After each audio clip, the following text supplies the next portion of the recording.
Bubba the Love Sponge. Roger. Brace for auditory impact. 10 seconds there. 4, 2, record on my count. May I have your attention, please? Bubba decided to take off this week, so this is what we call the best of Bubba. We're ready to go into fast time if you are. For all you counter-programmers out there, we know this is recycled material, some or all of which you may not approve. Do us all a favor and save your emails and chat cancer comments. They will just be filed in the Go F*** Yourself department. Doing a real good show up there, and I think we're proving our point, old buddy. Thanks for your attention to this matter. Broadcast rights for the Bubba the Love Sponge show have been granted to this station by the Bubba Radio Network and is intended solely for the enjoyment of our listening audience. Any rebroadcast, retransmission, or other use of this production without the express written consent of the Bubba Radio Network is prohibited. I'm just going to start calling him Gov, because here's the deal. He's playing with everybody, because if he really, really wants to run for governor, he'll win. And I mean, John, I don't know if you have that type of swag, inner swag, but you know, I've been your friend. My God, you've been on my show so many times that we have like our own little here. We have one of these. Everything he does is for the people. He's actually really cool. He's a big slinging D lawyer and got medical marijuana on the ballot in Florida. You said a smidge of pot. It's superstar attorney John Morgan. See, just when you were a superstar attorney, I've been having you on for so long. So I was listening to this podcast. These everybody's now coming and getting on the John Morgan tip because you might be the next governor. But man, I've been John. Back when we used to have fun, when you would say things like farts and sex is funny. It made Howard Stern. It did, and then remember, I remember one day I was on one, and you're like, You're keyed up. So how you been, bud? Well, you stay keyed up. Yeah, well, you got to stay keyed up. You know, you're still keyed up. Yeah, I mean that's part of the game is staying keyed up. You know, you have that. You have that. I used to look at an ad on TV for restless leg syndrome. I do have that. I would think I don't even know it, but because you're keyed up, and people that are keyed up, have restless leg syndrome. So I have a couple questions that have come from listeners. One of which, were you, Seth? What was the ownership group in Orlando that was trying to take the race? Oh my! No, it was what was it? Hold on, it was Orlando Dreamers. The Dreamers. Were you part of the Dreamers? I am part of the Dreamers now. I was approached by Pat Williams, who brought the Magic to Orlando. I listened to him, but it's got to leave Tampa Bay. But Barry Larkin, I don't know if you know Barry. Yeah. Barry, great baseball player, Hall of Famer. He and a group have put it together, and I committed to quite a bit of money to be part of that ownership group, if and only if they move to Orlando. The plus for Orlando, the reason for me about it is I think it's a tremendous business opportunity. I think the team is undervalued because of where it is. Tampa, it's never coming back to St. Pete. So just everybody needs to know that. Yep. If Tampa can figure out a place, that's okay. I don't want to do that because Orlando has 80 million visitors a year. The Orlando Magic are one of the top attended teams in the country, even though they're probably the sorriest over the last 20 years because of tourists. Tourists come, and there's packages put together with Disney, Universal, SeaWorld, and baseball or basketball. So that's the lure for me. And somebody told me, we were talking to one of the owners the other day, and they said, you just need to understand this, John. If you put this kind of money in, you're probably not going to make any money. It's for your grandchildren, because the way you make money in sports is not operate the team, but the team going up in value. So, and that takes time. So I've decided to throw in with this group. I've put up consider about a pledged money. Isn't the problem in itself, Stu Stuenberg? He is just absolutely. I'm not trying to cause no problems, and I know you're trying to buy the team from him, but the problem is him. He's the problem. Well, he's the man. He just remember this one, if you've never heard it. He who has the gold makes the rules. Right. Stu has the gold, and he bought the team for less than $300 million. He could sell it for 1.2 or more, but it's his to sell. It's his decision to make, and I certainly respect that as a business person.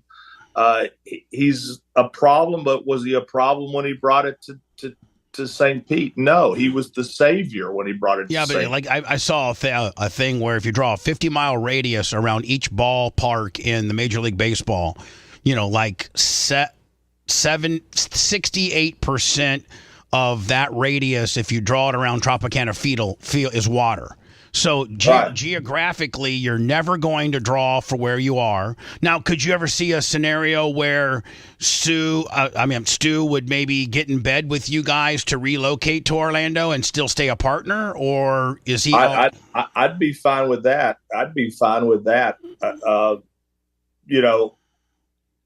For me, it's simply an investment, but it's only an investment. Listen, the Oakland A's are moving for a reason. They're in a shit place. But where are they moving to? Las Vegas. What does Las Vegas has? Tourism. 40 million. But Orlando has twice as many. That's the real rub.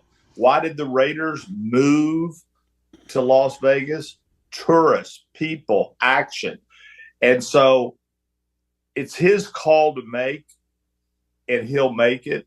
And it probably, when you're in a business for a long time and it just becomes a grind, it's like, you know what? Let me take my billion profit and go. People don't realize John Morgan is a sportsman. I've been around John a long time, back in the Antonio Tarver days. And so not only is he about community pride and bringing it home to Orlando, and it's true, he probably won't make a lot of money in his lifetime on it, but he's been around sports and understands promotion and the industry. And it would be really good for Major League Baseball to have someone like John Morgan at the helm.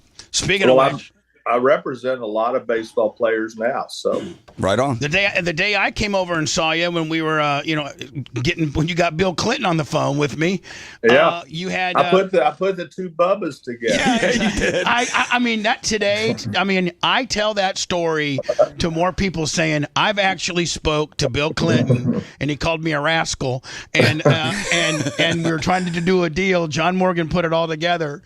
And but I actually, got an opportunity to say hi to Bill Clinton through John Morgan. It was so surreal to talk to him that day, and it was unbelievable. And we were eating tacos on the street. And so Bill calls and John goes, hey, Bill, Mr. President, can we call you back in 10 minutes? It's like, oh, yeah, call me back in 10 minutes. So we had sent an email to Mr. President for him to look at. That's all we're going to say. And once we got back in John's office, Mr. President was allowed to pontificate on one set of email. And he liked what he saw, we can say, nonetheless. Very much. Now, do you still stay close with Mr. President? I sure do. He's in Asia right now. With another friend of mine, Chris Corge, and he wanted to have dinner in Florida, but I was in Hawaii. So, look, he's one of the great presidents of all time. He's great because Republicans hate everybody except for Bill Clinton. Oh, yeah. But here's the bad thing. And, we talked about it. I had you on a little bit ago when it was a real crap storm with regards to the Democratic Party and Kamala being announced and things like that. The party is so far removed from what Bill did and what he thought and how he governed. And the party is not how Bill left it. No, it's so broken. Well, he left a balanced budget. He left no deficit. I mean, it was 8 years of peace and prosperity. No wars. No wars. And look, the guy's a very, very, very smart guy. Are we talking about Bill Clinton right now? Yeah. The guy that was on the Lolita Express 26 times? That smart guy? Best friend of Jeffrey Epstein? It doesn't make him a bad person. To hang out with a pedophile? Well, nobody knew he was a pedophile. I think somebody knew he was a pedophile. I think people knew he was a pedophile. Donald Trump kicked him out of his country club because he was a pedophile. Kicked who out of his country club? Epstein. Oh. So I'm saying Bill Clinton knew that Epstein was a bad guy. I don't think so at that time. Now, remember, there's pictures of Donald Trump with Epstein, and I don't think Donald Trump knew it either. Yeah, but I don't think Donald Trump was on there 26 times. And then I don't think Donald Trump was in the White House having sex with Monica Lewinsky. Donald Trump has, are you talking about sex with Monica Lewinsky is disqualifying now? Yeah, I would say that would be a bad, that would be an indication that he's a low moral character guy, and that if you would have sex and cheat on your wife in the White House, that you might have sex with a child on an airplane. Yeah, I think you could connect those. By the way, John, just to give you some... Is it cheating on the wife that's your problem, or is it in the White House that's your problem? I would say both are pretty bad. Wouldn't you say that? I mean, do you? Is it okay to have sex at work? I mean, at Morgan & Morgan, were you just blasting on your desk, or would you say that was unprofessional? Well, I would say matters what era we're talking. No, I mean, John was saying, would that be professional if you're on your desk at Morgan & Morgan with your secretary? Would that be professional, or would that be considered unprofessional in your professional opinion? Well, I don't think it would be proper ever, but I think a lot of people make mistakes. I think our current president liked to fuck on his desk too, but that's his sin. That's a totally different deal. I mean, are we upset about what Donald Trump did? Evidently not. Well, I think it's a little different. I don't think that he was president at the time.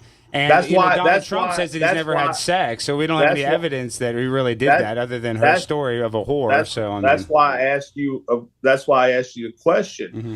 Is it your problem with it in the White House, or your problem with infidelity in general? Well, I would say they're both bad. I mean, they can both be bad, right? Okay. Well, you were saying that they're both bad, but you're making. I don't like a president that's having sex with a woman like that, because then they would have leverage on him. So that's why they go to these islands so they can film each other have sex. You're a wealthy guy. You know how this works. They're with these call girls. Next thing you know, you're having sex, and they have you on tape having sex with somebody. And then let's not talk about tape and sex. Well, I'm just saying, exactly right. Let's not talk about.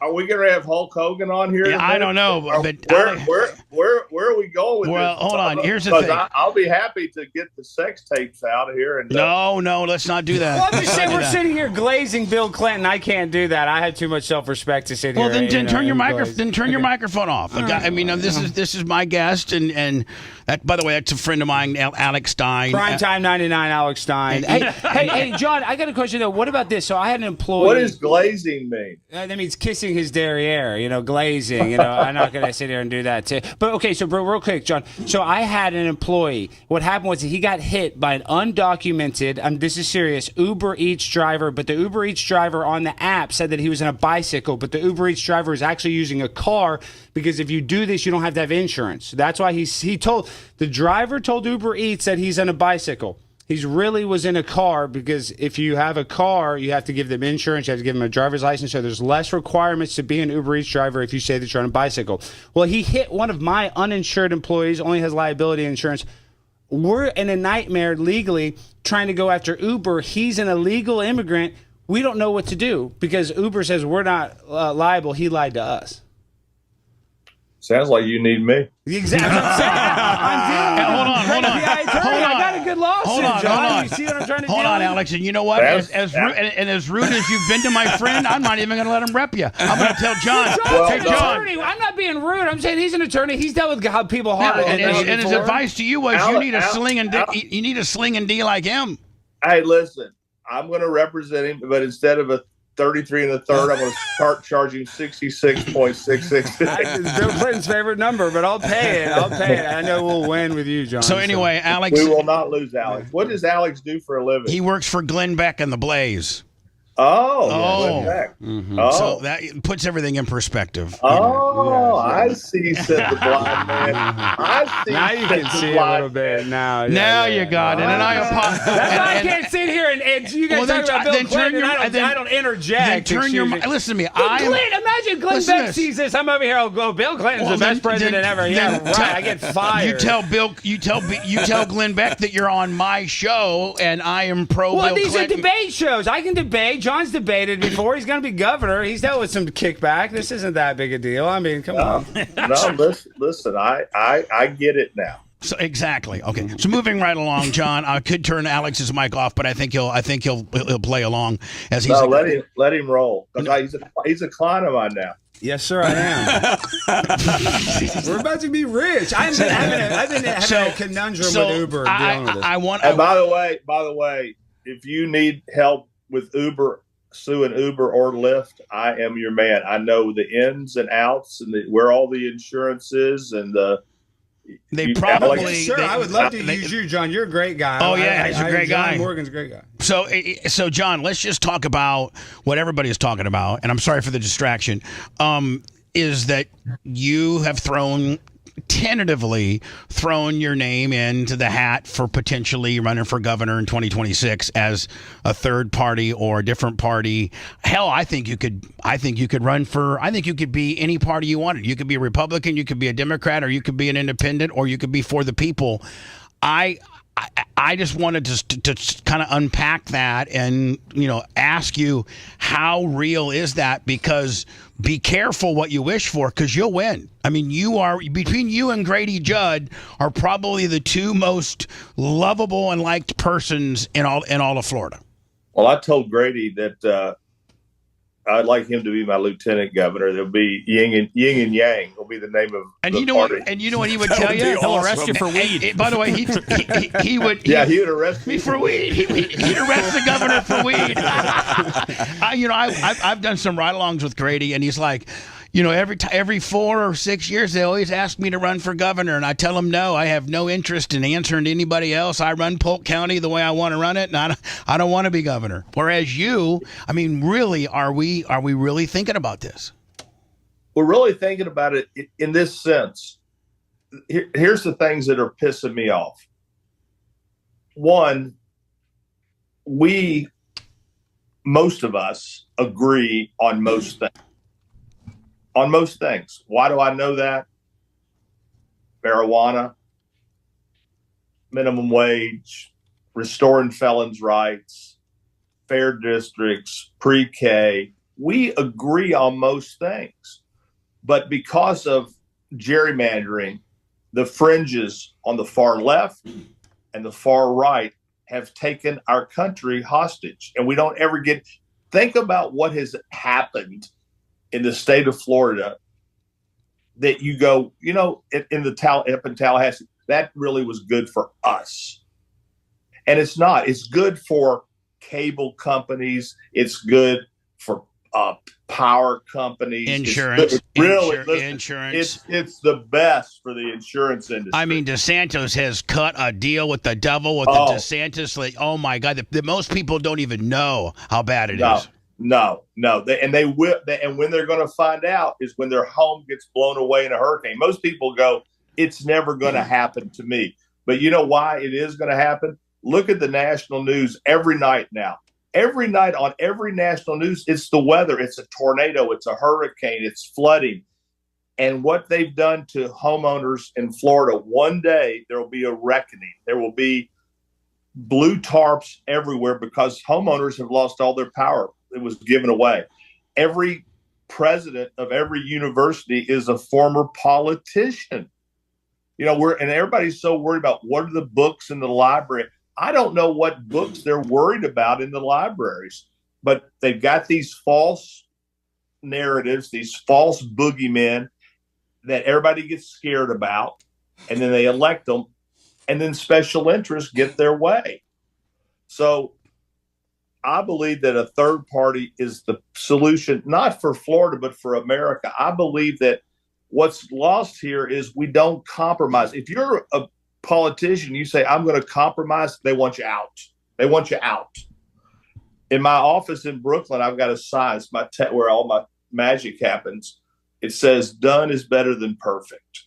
Let's just get something done. We don't have to have it all, get something done.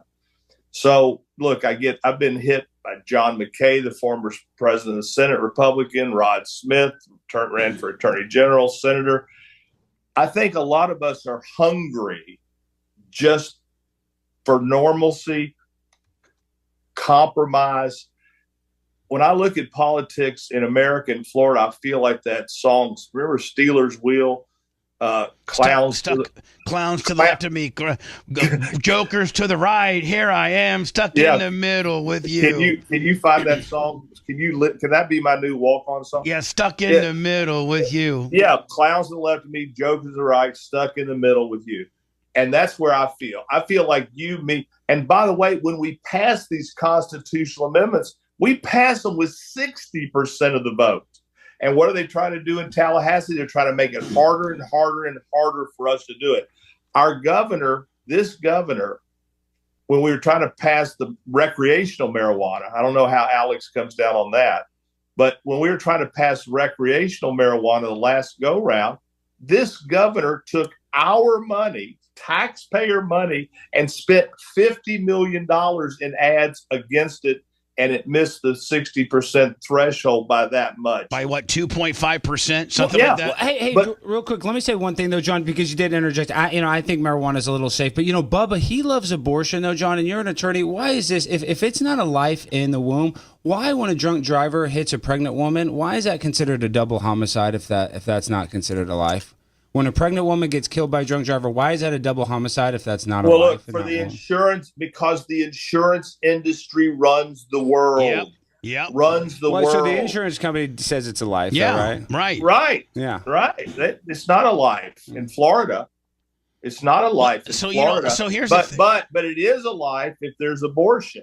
It's not a life if it's the other way. You got it the other way. You're saying they say it's not a life, it's abortion. But if you get hit and killed in a drunk driving accident, then they say it is a life. Yeah. Listen, if the baby is killed in the womb at 9 months out, that was not a life. But if the baby is 1 week old in the womb, that's a life. Wait, no, in Texas, a pregnant woman gets killed, they get charged with double homicide. It doesn't have a. We're not talking about Texas. We're talking about like Florida, up in Georgia, they call it's life when they're. You ready for the wording? Quickening in the womb. If there's a quickening in the womb, it's life. What's that mean? It means a death in the womb. Well, it means that there's viability. You'd have to dig deeper. But the point is this: the insurance industry runs the world. They have the money. They run the country. They're going around the country right now. Their whole philosophy is very simple: deny, delay, defend. Mm-hmm. And they know money, and they hold money, and they get the float, and they try to starve people out. And there's nobody that stands up to them in government. And so, I mean... But I will say this. Trump has. Yeah, he has. And that's why Trump's awesome. Donald Trump has. Trump has called bullshit on the insurance industry. Donald Trump has called bullshit on the pharmaceutical industry. And Donald Trump has understood. People say he's not a genius. He is a genius because he has tapped in to a deep anger in America. And you're starting to see a lot of people like Josh Hawley follow his lead. DeSantis hasn't. DeSantis has taken the insurance company's money and sold us out for his own personal benefit. Donald Trump and Donald Trump Jr. were tweeting madly against it all. So give the devil his due. So how close are you to Donald? I got to think pretty. I mean, you're a no. I'm very good friends with Matt Gaetz. I represented him years ago. Pam Bondi, as you know, we all used to party like rock stars before. Down in the Keys. Well, we were everywhere. How about hold on, Roger? Gasparilla. Roger Stone's a good friend of yours. Very good. I got a text from him last night. And Roger's doing good up in his radio show in New York. I think Roger's on the rebound. WABC. And by the way, I'm a sponsor of that show. As you should be. So Roger's a character, and they're all characters. You were supposed to sponsor mine. Listen to this. I'll make it the Morgan & Morgan studio in the morning. That was when I was begging you to leave Russ Rollins alone. Yeah, but remember, and here's the deal. Me and remember Russ, that? Yes, remember that? You mediated that, and I mediated. and me and Russ now are actually really close. We keep in touch. I sent condolences out when he lost his sister, and but yeah, me and Russ are actually, and you brokered that. You brokered that. Listen, you were both good guys. You were just competitors, and you got a little. It's like these. You watch these NBA games, they get tangled up under the basket. They start throwing elbows and shit. And you were competitive. You were breaking into the market, and you went for the jugular. So can you? But by the way, you know what Russ has done, which I think is crazy? He's bought a lake home in Winter Haven, and now he has to commute every morning. I don't know what time you got to get up to do the morning show. Oh, probably 2:30, 3 o'clock. Driving from Winter Haven to Maitland. How do you like that little deal? Yeah, but you know what? He's probably got I think I saw his house. It's a nice lake house. Yeah, he wants a lake. He wanted a lake so house. it was kind of within what he could afford with, because listen, Clear Channel and iHeart are killing. They're killing people on salaries right now. The layoffs. Regular radio is in trouble right now. Digital streaming and podcasting and things like that, and shows on YouTube and Rumble and various things like we do. That's the cutting of the cord, so to speak, terrestrially. So Russ, I feel sorry for Russ and those guys that are only terrestrial guys, because these terrestrial companies come in and there's no negotiation. They tell you what you're making, and then they throw you a little bone and be like, okay, Russ, we'll let you do your show on YouTube and you can have whatever that represents. They throw you a couple little bones, but radio's unhealthy right now, very unhealthy.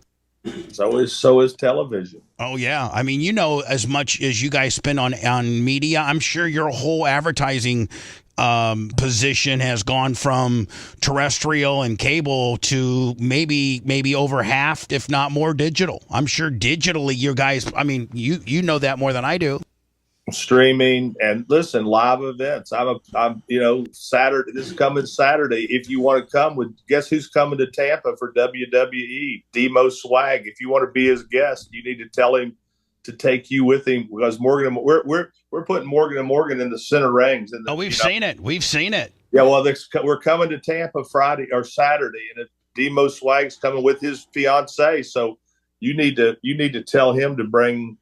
Yeah, how many times he used to call me up on a Saturday night looking for free bottle service at one of my clubs? I mean a lot. So John, when will you make the? We've been skirting all around it. Is there going to be a definitive date where you say yay or nay, or are you just going to keep screwing with people? I'm not going to say yay or nay. What I'm going to do is this: I've formed the party. I got to have 4 people sign up to be in it. Then I'll be official. Then what I'm going to do is I'm going to watch the lay of the land. I'm going to watch who the Democrats have. I'm going to watch who the Republicans have. It's going to be like watching a horse race, but it's before I make my bet, I'm going to get to watch them break from the gate. I'm going to watch them go around the back stretch. I'm going to get them come around the corner. And when they start to come down that back stretch, I'm going to see who's who, what's what. And then at that moment, and I believe, maybe wrongly or rightly, I believe I'm one of the only people that uniquely could do this, is to jump in for the sprint. I'm not a marathon guy. So you're saying maybe jump in maybe February? Yeah, February. Watch what's happening. There may be somebody that comes and I go, you know what? I could live with this. I could be with this. Well, it's not what's been positioned so far. Casey DeSantis. Who else is out there? Byron Donalds. Byron Donalds. And now David Jolly has decided to be a Democrat, and he's moved from the Republican Party to. But the real. But none of them. Hold on, none of them are John Morgan. Period. Well, right, and that's good and bad. Listen, I have enemies. The tobacco people do not. I've sued the tobacco industry forever. I've sued pharmaceutical people forever. So if you have big enemies, you can have big problems. Yeah, but you got also. There's one thing you also got big money. What? Money. Well, I got some. And you are an icon in Florida, John. I mean, people love you in Florida. Everybody's got enemies, but the mass majority of Floridians love you. You've done great things on both sides. You've been pretty independent. You call balls and strikes as you see them, and so I mean, you were the first guy to go on my show to say that, hey, I'm out. Democrat Party, you guys throw Kamala in there, I'm out. You guys didn't give me a primary. I wanted a primary. You didn't give me that. You threw up Joe. He probably had prostate cancer back then, and you got full hot on the deal. The Democratic Party freaked out when you said, I'm out. I'm out. Well, listen, Joe. The book has not been written on what was so with Joe. I mean, we don't know, but we know he was not up for this. We know that, right? But what he did was, I think, he threw a shit fit when he got pushed out, and then he said, "F you. Here's Kamala. You don't like me? How do you like this?" Yep. That was this to them. That was this to, guess who didn't want her? Nancy Pelosi. Guess who didn't want her? Barack Obama. Guess who didn't want her? Your friend John Morgan. Because it was, listen, there are certain people that are fingernails down a chalkboard. Okay? Anthony Weiner is fingernails down a chalkboard. Ted Cruz, who I met at the Derby, fingernails down the. You look at Anthony Weiner and Ted Cruz, and that's the kid in high school you just wanted to beat the shit out of.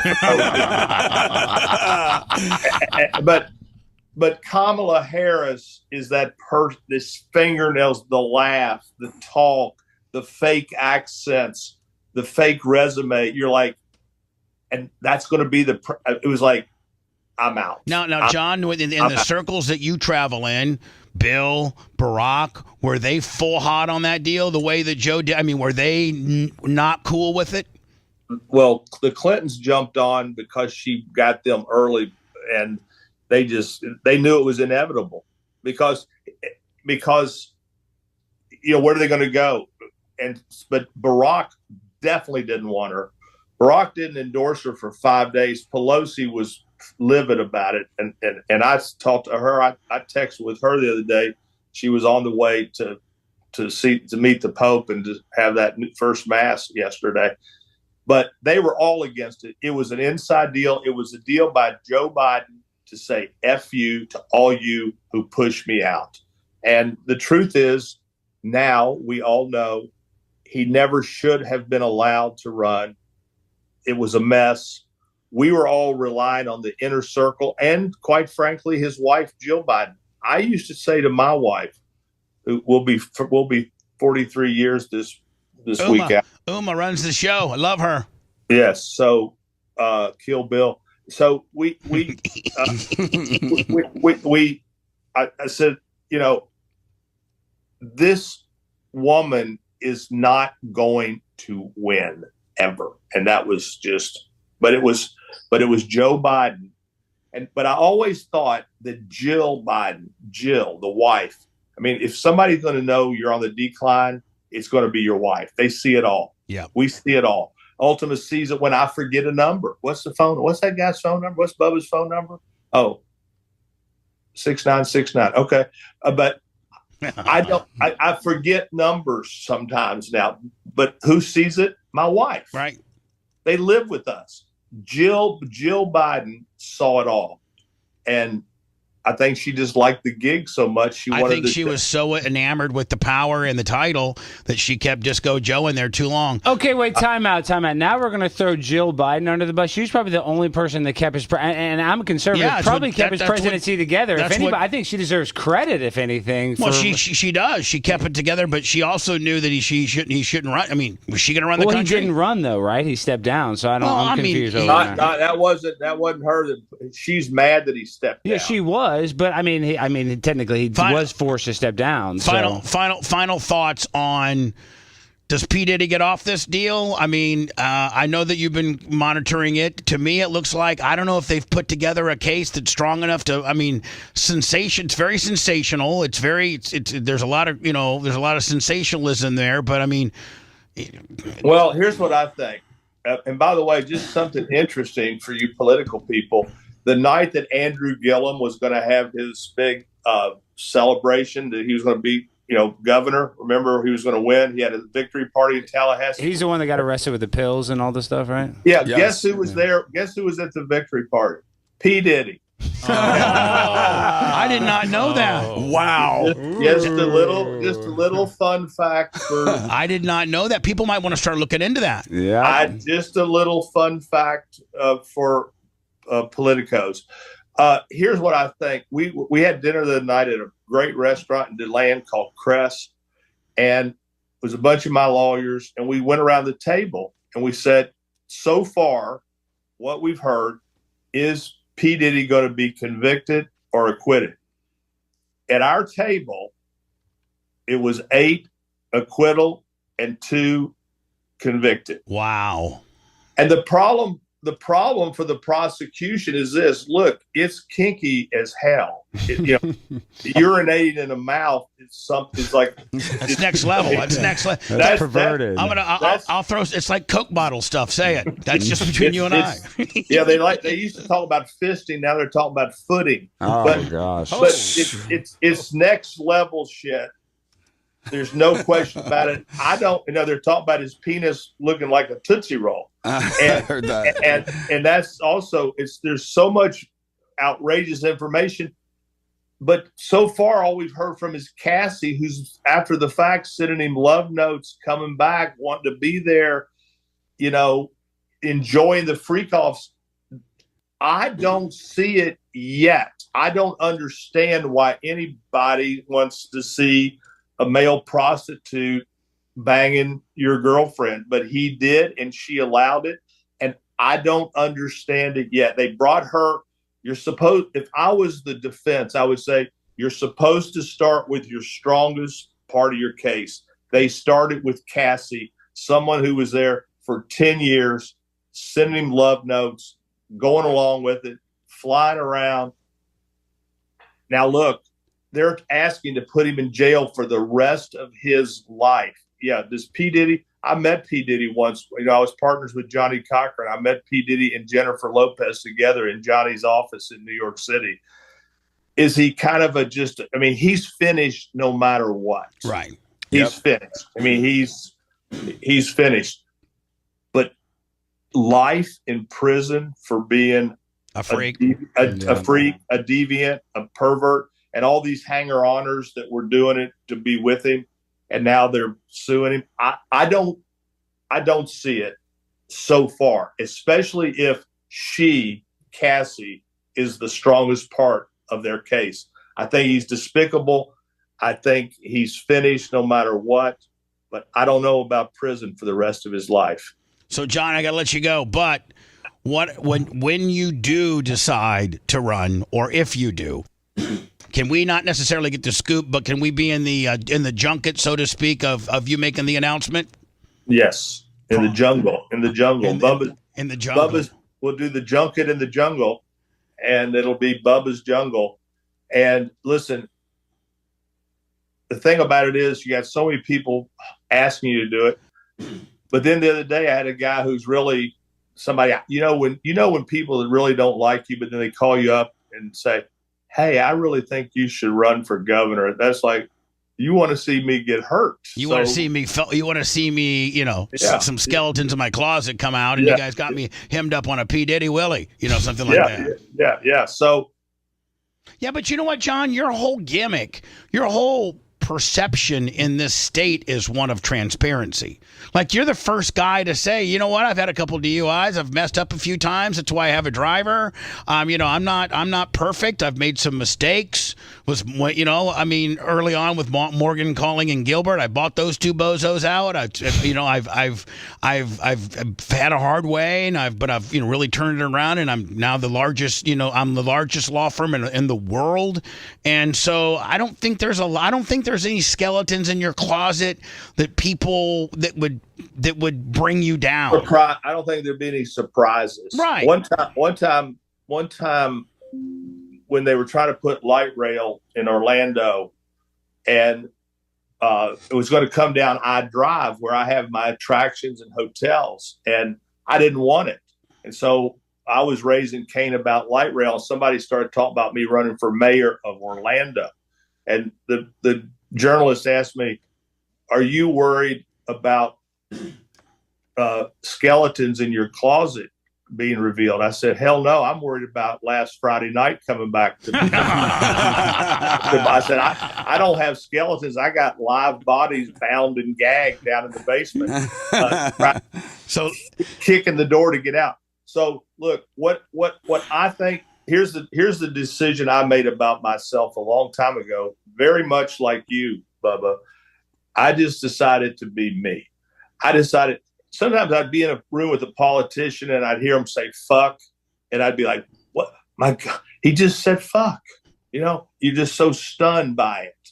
But I just decided a long time ago that you're not going to be surprised when you meet me. What you see is what you get. Remember the one time when you were doing medical pot and you were in Lakeland and you decided to go to the country bar and have one too many, and you didn't even deny. You're like, yeah, I got drunk as hell.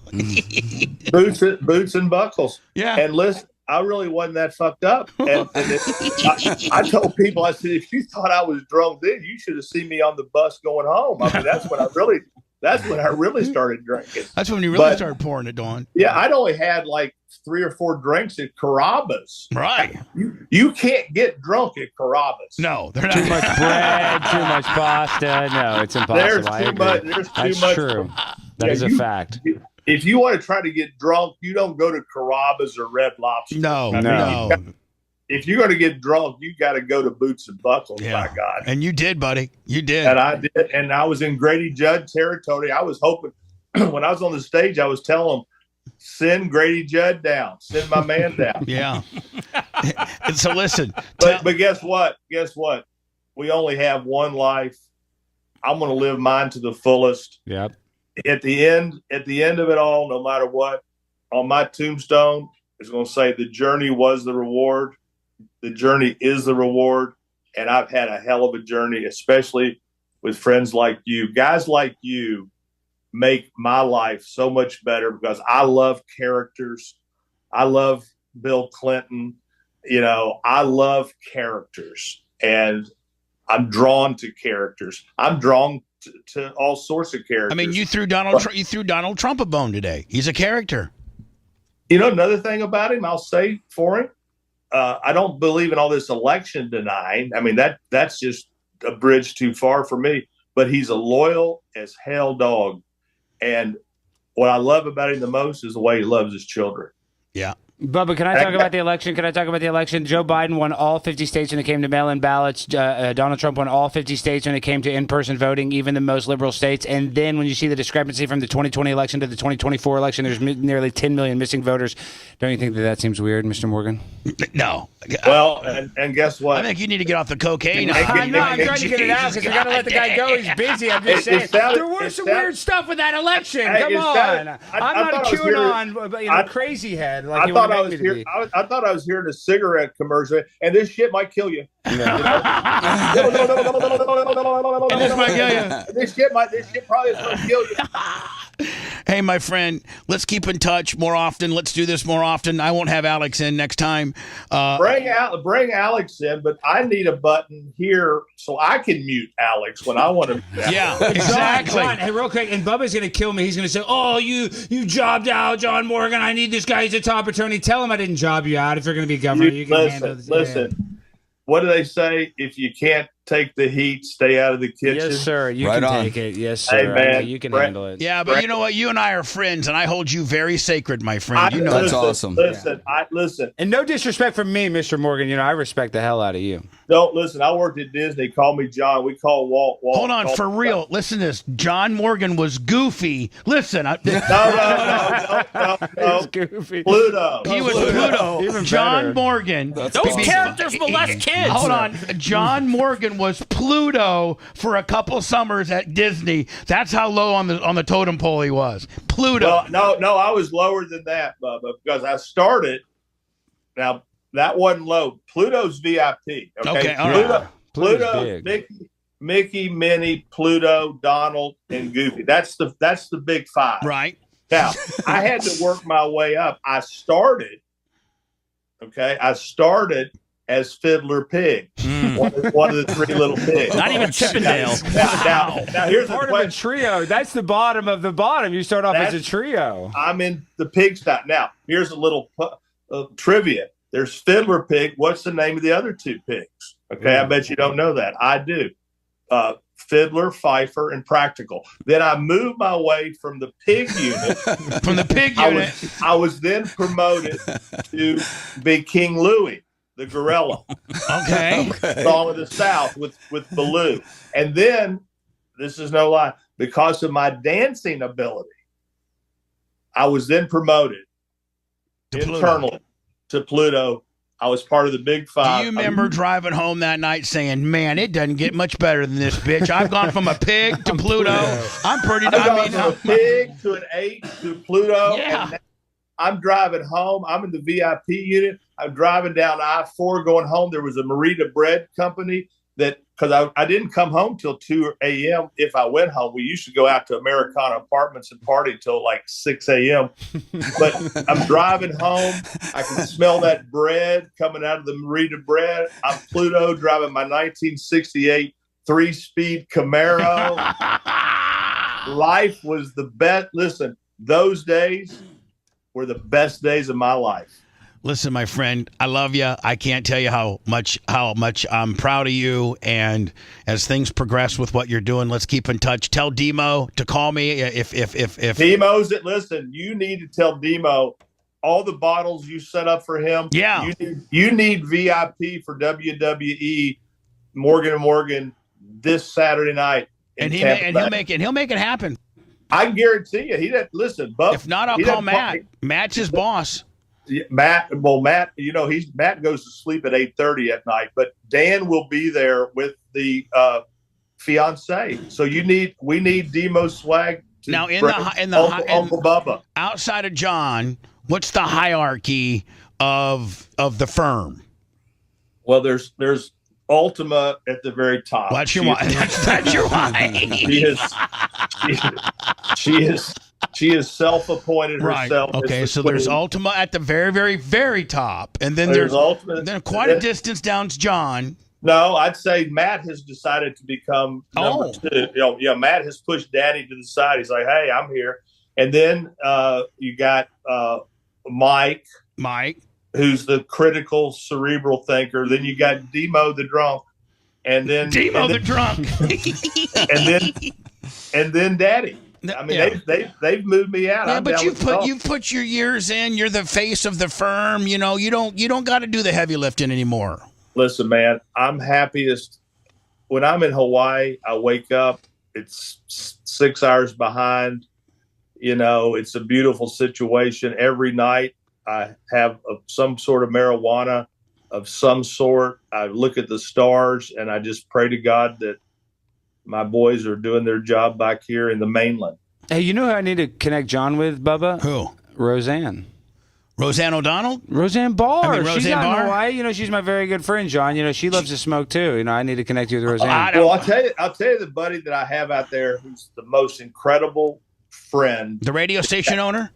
Well, that's Chuck, who's my neighbor. He owns 19 stations. I'm going to call him today after this and say, let's get Bub. But there's a guy there named Shep Gordon. And Shep has if you've never read his book, read it. It's called Supermensch. He's Alice Cooper's.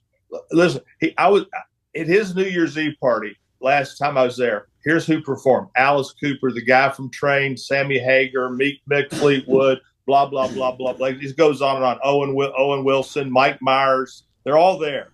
So the next day, Bubba, I'm at Costco. And John Morgan goes to Costco. But here comes the best part. So I'm in Costco. Guess who I run into in Costco? Alice Cooper. So now I'm standing in the frozen food section at Costco, and I'm talking to Alice Cooper. We're talking about the party last night at Shep Gordon's house. Then I go to the register and I love Costco. I mean, you get there. I was buying chili and already made chili. Guys worth $500 million, and he's worried about saving 20 cents on Costco. Kirkland's good stuff. They got these big pies for $10. But so the guy comes up to me and says, "Are you John Morgan?" I said, "Yeah." He goes, "Can I ask you a question?" I said, "Yeah." He said, "Was that Alice Cooper you were talking to in the frozen food section?" I said, "Yeah." He said, "I'm from Brevard." I said, "I'm from Florida." I said, "I know." He said, "Well, let's take a picture together." Watch this video streaming show, Super Mitch, Shep Gordon, and he makes it all happen in Maui. I call Shep the Maui Llama because everybody that comes to Maui goes through Shep Gordon, the most magnificent human being you will ever meet on the face of this earth. He is unbelievable. He introduced me to Don Nelson, who's the great coach, who introduced me to Willie Nelson. I took Demo Swag down to play poker with Willie Nelson one night, and Willie was, we were using these big volcanoes. Yeah, the vaporizers. Yeah, the vaporizers. Well, see, Willie can't smoke regular weed anymore because he's got COPD. So he has to use the vaporizers, the big Zeppelin bags. And he's got this guy named Mudslide that he goes, "Mudslide, make us nuts." So we're going around the table, and it comes to me. I take my hit, and then Paul Simon was sitting next to me. So I hand the bag to Paul Simon. He says, "My wife doesn't like me to smoke and drive." I said, "Okay." So I passed it over to Willie. About an hour later, the bag came around again. So I was bypassing Paul Simon and passing it straight to Willie. Paul Simon grabbed my arm. He said, "I'll take a hit." I said, "I thought your wife didn't like you to smoke and drive." He said, "Fuck it, she's in Texas." but the last hand there, it's just Willie and Demo Swag. The pot is bigger and bigger and bigger and bigger. It's just those two. And finally, it's time for the call. Willie Nelson shows his cards. Demo Swag shows his cards. Willie Nelson reaches up and starts to pull all the money to himself because we're doing this at his house. Right. And Demo Swag's kind of looking there and he goes, "Willie, I think I won." And then we all look at the cards. Demo Swag had, in fact, won. Had a better hand. But now here's the question. Did Willie know that and was just going to take the money anyway? Because this is poker. And if Demo Swag didn't say, "Willie, I won," and when Demo said, "Willie, I won," Willie looked at it and he said very calmly, "Cool." So was he going to take it if he didn't get called out? I think he was going to take it, and I think he thought that Demo didn't know. Right. And guess what? That's okay in poker. Street level. It's street level, my friend. That's great. What a story. Street level, my friend. Street level. Is that a great story? Great story. Hey, my friend, I love you. I'll text you later today. All right. And I'll be getting a hold of Demo. More importantly, tell Matt, second in charge behind Mama, that I love him. And thank you so much for coming on the show. And let's have you on more often, my friend. You are part of us forever. All right, man. We love you, buddy. Love you. Bye. Bye, buddy. Thank you. Bubba, this is going to be wild when Brett Favre just sits in the chair and he just appears like he's getting ready to do a concert. Yeah, and you'd be like, "Hey, guys, what's going on? It's Brett Favre. I was out there weed whacking a little bit and I figured it was about damn near 9 o'clock and I knew I had to talk to some sodbusters from Florida to promote my concussion movie. So how you doing? What's going on?" I guarantee you when Favre steps up, he's going to have like sunburn cheeks and nose because he's been out working all day. Or Chief Charlie 21520. He's been out. You think he's in the yard already? Oh yeah, he's probably already. I think he has a tractor. He gets out there. I think he's got more than one tractor, Lummy. I think Brett Favre's got multiple tractors. A fleet, would you say? I don't know. It'd be interesting to How many tractors does a man need? Lummy, did you resend me I'm trying to get to it. I'm sorry. Do you want the trailer or? Oh, here it is, right here. Here, I got it. Oh, right okay. I wasn't sure if you wanted the trailer for the bit. Yeah. Let me see here. I just need to find out. That's about the movie's about Tyler mostly, isn't it? Let me. From the trailer, it looks like Favre, I believe, was the executive producer of it. So Yeah. He's in it a good amount. Him, Jim McMahon. Concussed. You talk about Tyler Sash. The American Dream. Yeah. We had Felix with $50. Thank you. Felix Barajas. That's his herpes, $20. And just standing by for Brett Favre. Do you think Brett Favre... I got to ask him about his fleet. What type of fleet he's got. Bubba, do you think that Brett Favre would play quarterback in the Olympics in 4 years for the flag football team? He'd probably kill it, too. He'd be the best. We need to ask him that. We need to ask him that. The 2028 games in L.A. Yeah, because he could do it almost without getting touched. Yeah. Right. You don't have to move. I don't think. Yeah, it's just straight throwing laser. And I'm wondering. You think Brett can still? Can still throw laser beams? Yeah. Yes. Sure. Yes. Is there any kind of rush in that flag football? Because there's so many different rules with different types of leagues. There's not. I don't think there's a rush. I think there's a guy that can stay at the line of scrimmage and put his hands up. I think he's got to count too. It seems like it's kind of count. It seems like it's kind of like backyard rules. And that's what Favre's all about. Right now, we're so fixated on the breakdancing that's happening at the Olympics that we haven't fully been able to dive into flag football in 4 years. But I think getting somebody like Brett Favre back there would really amp up interest in it. Yeah, he's got the copper fit on his elbow. Right. Put the copper fit on there, Brett. You can get some back-end endorsement money on that. You tell Copperfit, hey, Copperfit, I know you're paying me $5 million a year now, but if I'm the head quarterback for the 2028 flag football Olympic team, that's we're gonna have to put a We'll put Antonio Freeman out there on the side. I mean, we'll make him feel comfortable. Him and Jerry Rice. Yeah, I don't know if Jerry can Jerry's still. another Copperfit guy, so. You think Jerry can still? Oh, yeah. Jerry. You think Jerry still got the skill set that Brett does? Yeah, and bring Dion out there, too. Dion! Put him up against Doug Flutie and get some new Nugenics out there. Yeah, actually, you could just bring the 91 Falcons because the 91 Falcons had Brett Favre, Deion Sanders, and Andre Rison. So that's all you need, Lummy, right there. There you go. Andre's just not trying to get his house not burned down. But left and I isn't think she's dead. R.I.P. Yeah. R.I.P. Burn his house down. I think R.I.P. on Brett Favre getting off the tractor and getting his ass in here. The first thing I'm going to bust his balls and I'm like, hey, Brett. We love you to death, but I mean, I know that you made really good money. I mean, can't you get a better backdrop than that? Oh, come on! I mean, you're telling me to get a watch. That's a gunslinger backdrop right there. Look at that. Yeah, but if he opens those blinds, it's probably a beautiful view behind him. Oh, I'm sure I'm sure there's an immaculate lane. Maybe we should ask to open. Hey, but you got exactly. You have pictures of halfway strangers behind you rotating. I mean, we all have different backgrounds here. Yeah. I mean, maybe there's a guy that showed 40 times. I asked you who he was. You said you don't even know. I know, but Brett Favre's backdrop looks like a prison in Moscow. He's up to like his 500-acre property. That's literally the Zoom chair that Travis Scott's zooming back to America in right now in a Paris prison. This is a Paris prison backdrop. Dave Mars 20, Mike Thurman 20. Right? Yes. Like, Brett, man, get a chair that, is that your mom's hand-me-down? I don't know, Bubba. It could be like from his dad or something. Yeah, it could have been his dad. It could have been his dad's chair. Yeah, exactly. Isn't the last time somebody talked to a chair? It was at Clint Eastwood at the Republican National Convention.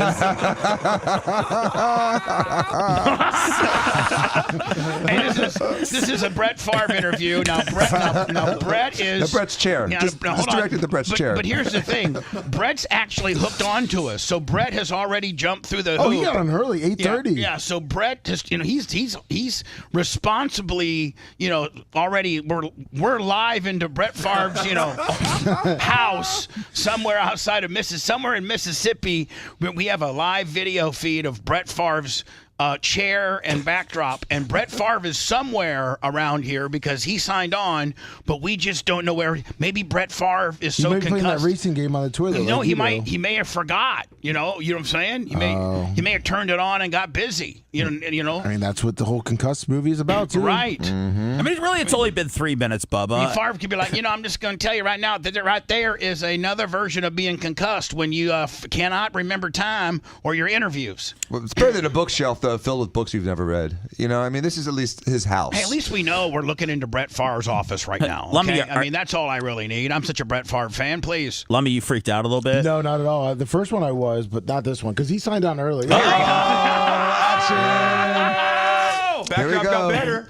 Hold on. Oh, wait, it says he can't hear us. All right, hold on. The chair's cool. He can or cannot? It says he can't. The chair's He's way gonna cooler. come around. Hold on. I don't know if he's going to be able to hear. Do I have to hit any buttons or anything? See shadows. Oh, this is going to be great. Exciting. He's about to appear. He's putting his shirt on. He was shirtless. He's putting his shirt on. Yes. You got to remember, too, he's an hour behind, so it's 8 o'clock there. All right. Well, I can't wait for him to be able to hear us so we can tell him how bad we've been clowning you so bad you wouldn't believe it. Will you open your shades? Yeah, we can hear you. We've been on for like 5 minutes being like, man, this is going to be the first interview where the guy never shows up. And so we're going to actually talk about him really good. We're actually going to go viral because we're going to be the only guys that interviewed Brett Favre's hand-me-down chair. That's it. We had all these great questions for the guy. We were ready to promote his movie and everything, and all we got to do is talk to his chair. Hey, can you open those blinds behind you? That was a big classic. We've been arguing about what we think is behind your blinds. Like, is there beautiful landscaping, or is there cows, or like what's behind your blind? A pool? That's actually the front yard. Were you cutting it? It's He's just sweating. Typical landscape stuff. It's a pain in the ass to keep up. And Brett Favre is not the guy that hires a landscaping company. I'm just telling you that right now. True. I'm very tight. What? Well, not tight, but you're the kind of guy. No, I am. I still have my per diem from college. I'm going to mention a name, and he's a very, very good friend of mine. I go visit him a couple years. I met him in '96, and I've often told you that I'm really good friends with Deion Sanders. Like, we're really good friends. Yeah. And you can't be tighter than Deion. Deion's tight now. Woo! I think I got him beat. And you played with him in 91. My first year in Atlanta, Deion took me under his wing. We had played against each other in college. Right. I threw as many touchdowns to him as I did to our team. Right. He did a couple pick six on you in college, didn't he? But yeah.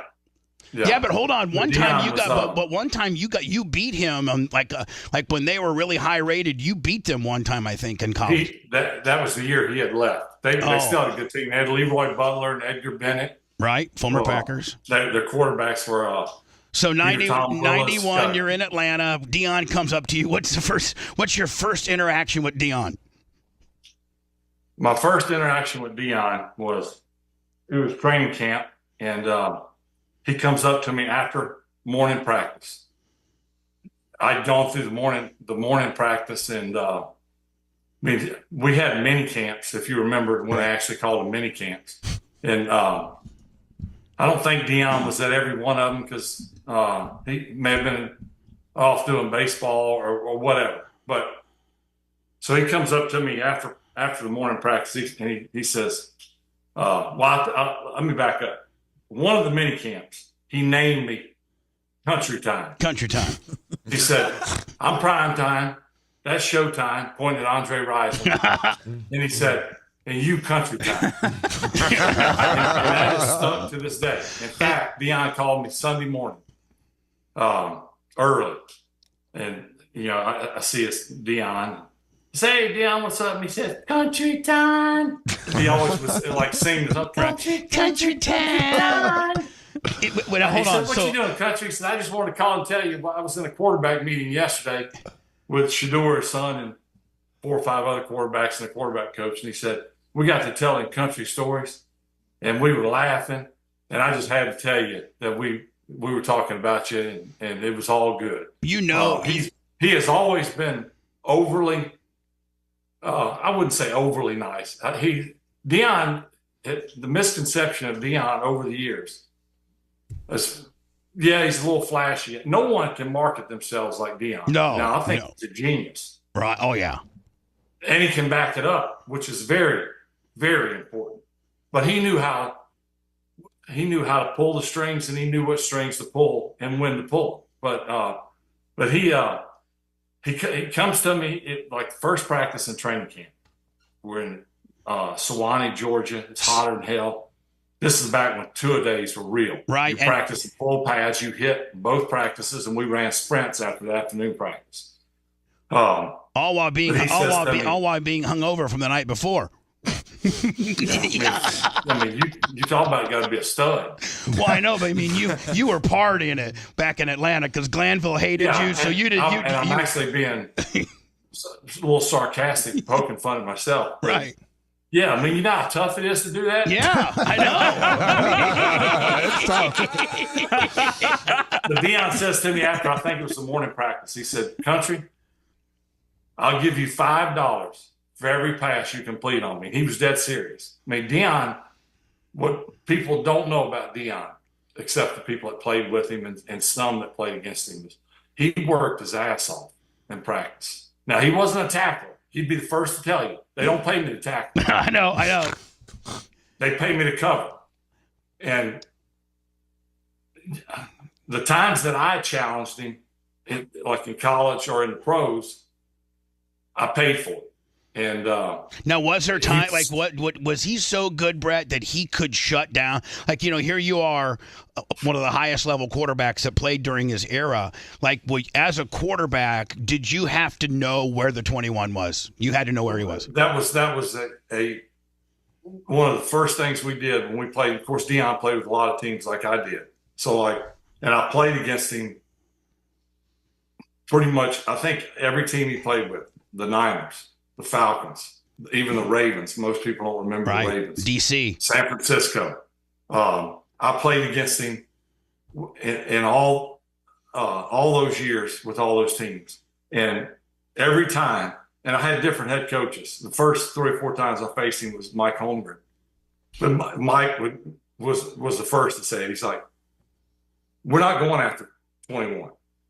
I mean, there's some coaches that historically are one. I don't give a dang who he is. We're going after him. I got Brett Favre. I don't care who the hell's on the corner. I got Brett Favre. Reggie White ain't gonna beat us. Right. I don't care what they say. Reggie White ain't gonna beat us. Oh. You're gonna block him. You're gonna block him by yourself, and then who ends up beating you? Reggie White or Deion Sanders. So Deion had that mystique about him, and it was legit. So one of the things he did so well was I think at a combine he ran a 4.19, something like that. Oh my God! That's speed that you and I maybe can get in a car. One of those what he would do is he would bait you. So you'd look over there and your guy's got 5 yards on Deion. Right. And you pull the trigger. He's wide open. Yeah. And then when the ball is on its way down, he just a different gear. And I would ask him about it. Even after we played, I'm like, were you seriously baiting? He's like, Country, I ain't no fool. Yeah, I was baiting. Yeah, I was baiting. Yeah.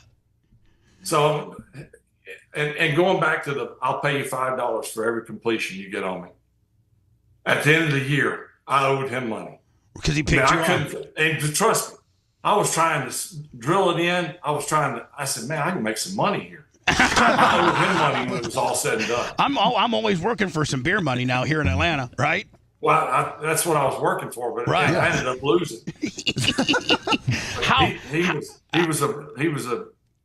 That was actually the year, and I know you remember this. This was a wonderful year of sports. I mean, we're going way back, but the latter part of the season, and we had a good year that year. Nothing that I did. I sat on the bench and watched it. Let's go to the playoffs, but early October, maybe even late September, Deion would finish football practice. This is back when it was in Sewanee. I think they'd moved up a little further. But Sewanee was about, with traffic, an hour down to downtown. Right. A helicopter would come, land on the practice field. By the time I got home, after showering and meetings, I'm watching him steal second base in the World Series. I mean, is that not unbelievable? This ain't real. No, are you kidding me? It was amazing. He is so cool. I met him in '96, and just to your to back up what you said, when he talks to me, he always says, "Ain't no sponge like the one I got." That's what that's what he always says to me when I call. I go, "Ain't no sponge like the one I got." So like if you're his boy, he puts a song to your name. You know what I'm saying? Yeah. So, yeah, he's good at that. So Brett, I was going to ask you a question. Like all through your career, and you've always the gunslinger. I'm sure you heard it. Mad Noise put it on you. You were the gunslinger. Country Time. You're the average. You're the working man's quarterback. You're just you. I think you to this day have the longest ongoing streak of games. I think what is it, 232 or something? With playoffs, and why they say with playoffs, I thought that always was like the most important game. Yeah, but they kind of just tic-tac them in there with playoffs. 321. God. I remember being a huge Packer fan. There was a couple times during your career where you actually got tweaked, but you just miraculously had like a bye week, and you would be able to be at the next game. I think that happened in your career like 3 or 4 times. Yeah, there was numerous times that, quite frankly, as I look back, I should have sat. One would be that. Anybody with any sense would say, if you break your thumb on your throwing hand, whether you're a pitcher, quarterback, I guess another way to put it is if you broke your toe or your foot and you're a sprinter. Right. Yeah. The consensus would be he's not going to play. He's not going to compete. He can't run the 100 meters. He can run it, but he's going to finish last. And as a quarterback, isn't the thumb as the actual position maybe the most important finger of the by far? Of the hand. By far. And so I broke it against the Rams in St. Louis. The following week we were playing at Minnesota on Monday Night Football. We lost to the Rams. I broke the. I don't know if this part right here broke off the back. So. And I played the second half with it. Now, did I know it was broke? No. Does that matter? I think it matters when you know. Like, I just thought it was sprained. Oh. So when I found out it was broken, you think differently. Right. It hurts worse than it. Don't get me wrong, it hurt, but I chose to try to play the following week. Why, I have no idea as I think back, and I've told this story so many times. Yeah, you're gonna get paid either way. I mean, it ain't like you get paid per game. Was not playing just not in your head? I think back in your dad was so damn tough, Brett, that was partly from your father. It was kind of ingrained in me. Yeah, haven't you said that your dad, like, very rarely you guys would be coming home in the truck? Very rarely would you'd have a hell of a game, lights out, and big boss man never really said anything. I remember his compassionate compliments were, damn you, that wasn't bad, but you got to do a lot better than that. I was like, gee, thanks, Dad. But I think you told a story one time, and it's the most precious story of all about your father. And it's like, my dad, we drove home every night. It was never good enough. I could have done better. But one time I was listening. We had a big game coming up against one of our rival, and the assistant coach, your dad was your coach, and your assistant coaches were in your dad's office, and you were you was kind of hanging out, and you weren't in the office, but you could hear, and they were all like, man, this team, we got to do this, we got to do that, and your dad said, don't you worry, Brett's got it. My son will get it done. Yeah. And that was like, you said, like, that just was like the most unbelievable thing, because you never would hear that from him, but behind your back, he knew his son was a stud. Yeah. I told that story at the Hall of Fame, and that's it verbatim. Yeah. I mean, that was the closest I got to a compliment. I was 5 yards from him, but I was on the outside of the room. He obviously didn't know I was listening, but I was like,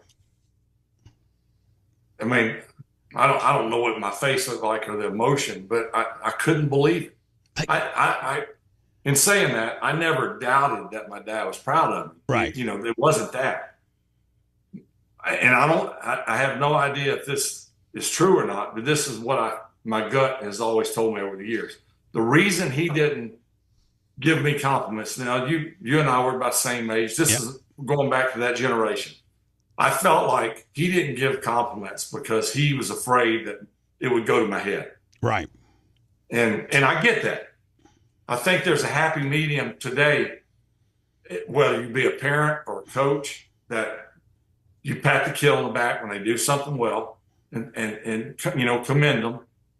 But you also, I mean, you don't have to put them in a headlock or whatever, but you have to tell them when they did wrong.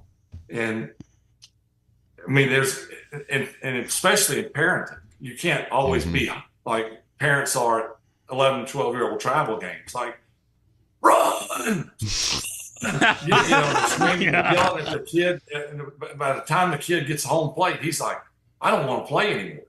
Right. You know, there's a happy medium somewhere in there. But during that era, my dad was like, and I would say this all the time to people, he was short on attaboys and long on get your ass out there and do it the right way. I guarantee you, Brett Favre got some ass whippings from Irv. I promise you that. Hundreds. Some I deserved. You might maybe be able the to. other half I didn't deserve. You might be able to market this new movie by saying the only thing that I got more concussions were ass whippings. I'm telling you. Do you think and with most the new, of them do you think with the were new something I did to my two brothers and my sister? Yeah. Now, let me ask you a question, Brett. Do you like today's era, the era that we played? Remember when the coaches would call you over to the sideline and they would take your face mask and they would just yoke it, and the next thing you know, you're like this, and you could never do that in today's world. Oh, you'd be under prison. Yeah, you would be in prison. You would be. Yeah, I remember those. You know, like, what are you thinking? You know, or smack him on the helmet real hard. Right. Or just remember when I think Lou Holtz might be the last. Remember Lou Holtz used to grab some of his boys by you see a Notre Dame Golden Domer and his head be all tweaked out. It'd be like a 6'5" lineman or something like that. You know. You know, and thinking about that, if you really think about it, you never really saw the players react in a negative way. No. It always resulted in a positive result. Now, by no means am I promoting violence but I think there's a huge lack of discipline. Now, how that discipline is laid out, if we could get back to that, you know, would remain to be seen. But I think some of that needs to be brought back. Bobby Knight, I think a certain level of that needs to be brought back. Oh, Bobby Knight was people. Those clips of him are beautiful. People either loved Bobby Knight or they thought he was the biggest dick ever, and I loved Bobby Knight. Like I loved him. Everyone respected him. Same with Mike Leach, kind of. True. Yeah. So Brett, you know, as well as you do, you know, you do podcasts and you do all kinds of stuff. You're very media friendly. And Brady just got the $35 million, deal for Fox. Why? It's not a wonder some network hasn't approached you. And I mean, because you're like I started to say earlier, you know, you're kind of like the way John Madden used to portray you as the gunslinger, the good old boy, the guy next door. And I think there's a huge, large contingency of people who watch football that would love. I mean, they got Tony Romo, they got all of them are former quarterbacks, and you're in that elite. I mean, in some cases, more elite league. Have they ever approached you?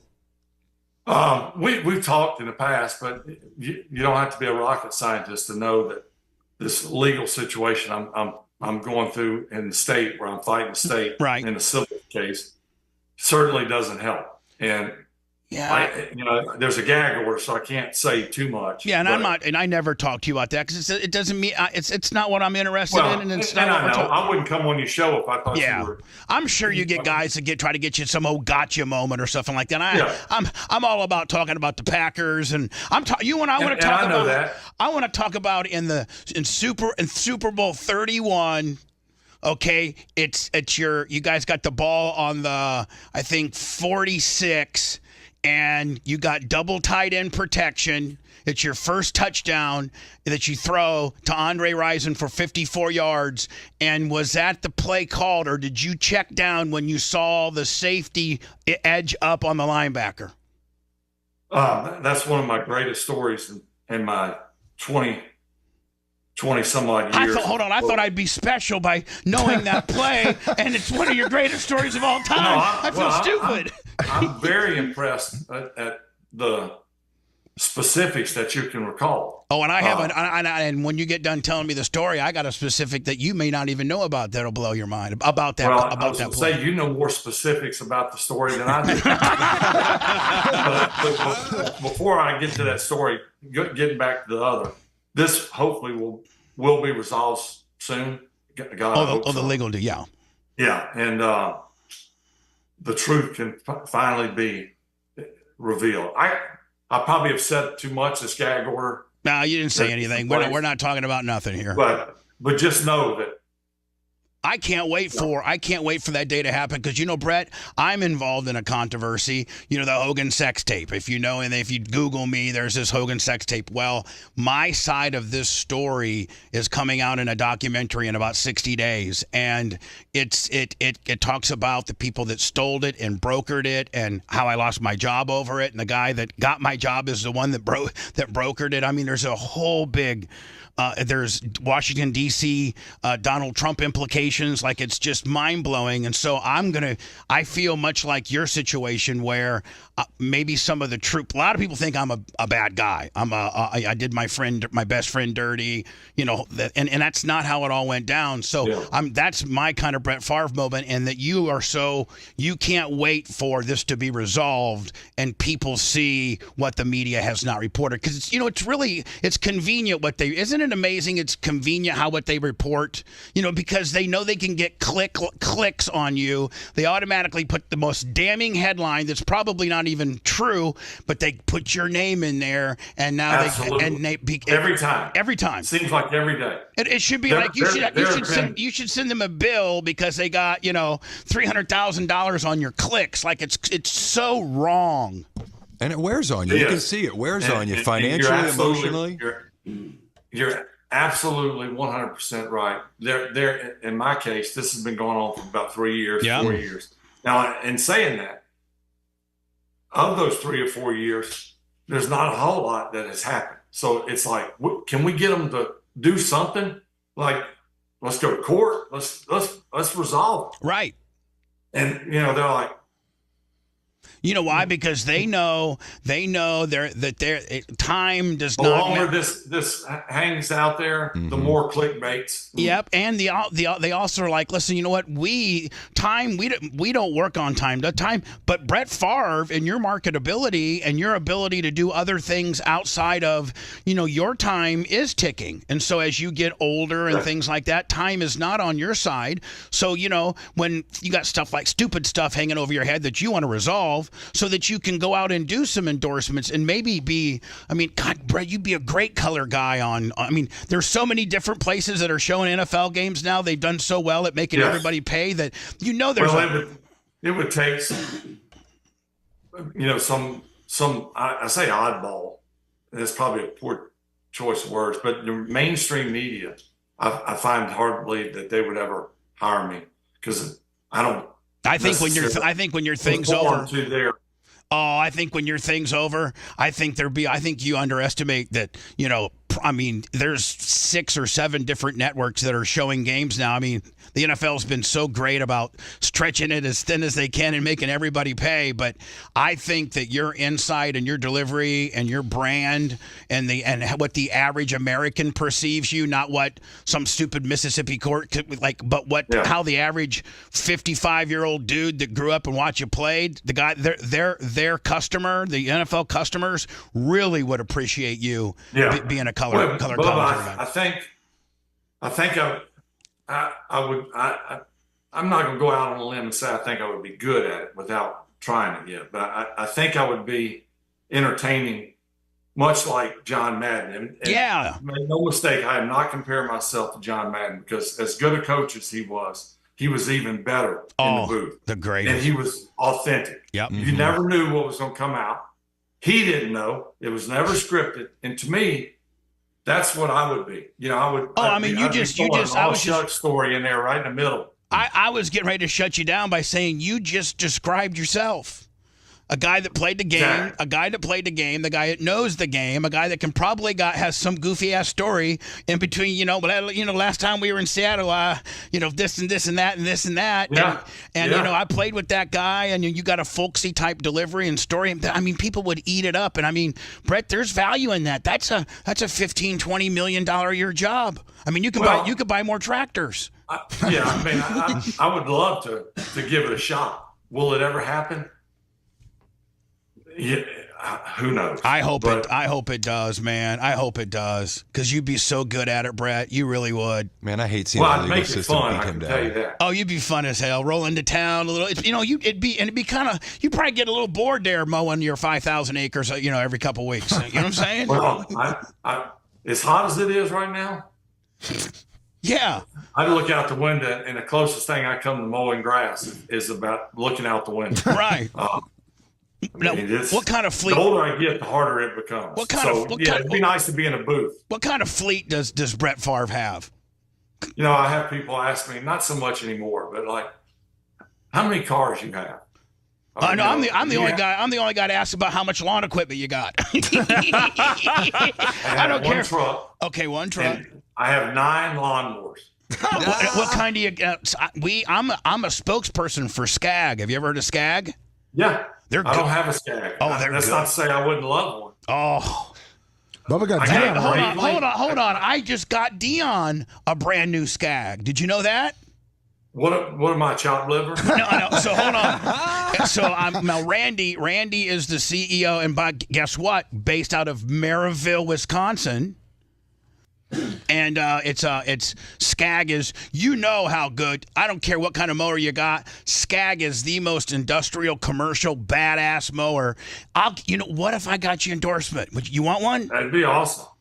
There you go. All you have to do, all Randy wants, you got to tweet and Instagram a few times. Take a picture on the mower. Yeah, show me driving it. Once every couple weeks, shoot a picture of you on the Skag and zip it up there on Brett Favre. Whatever the hell you do.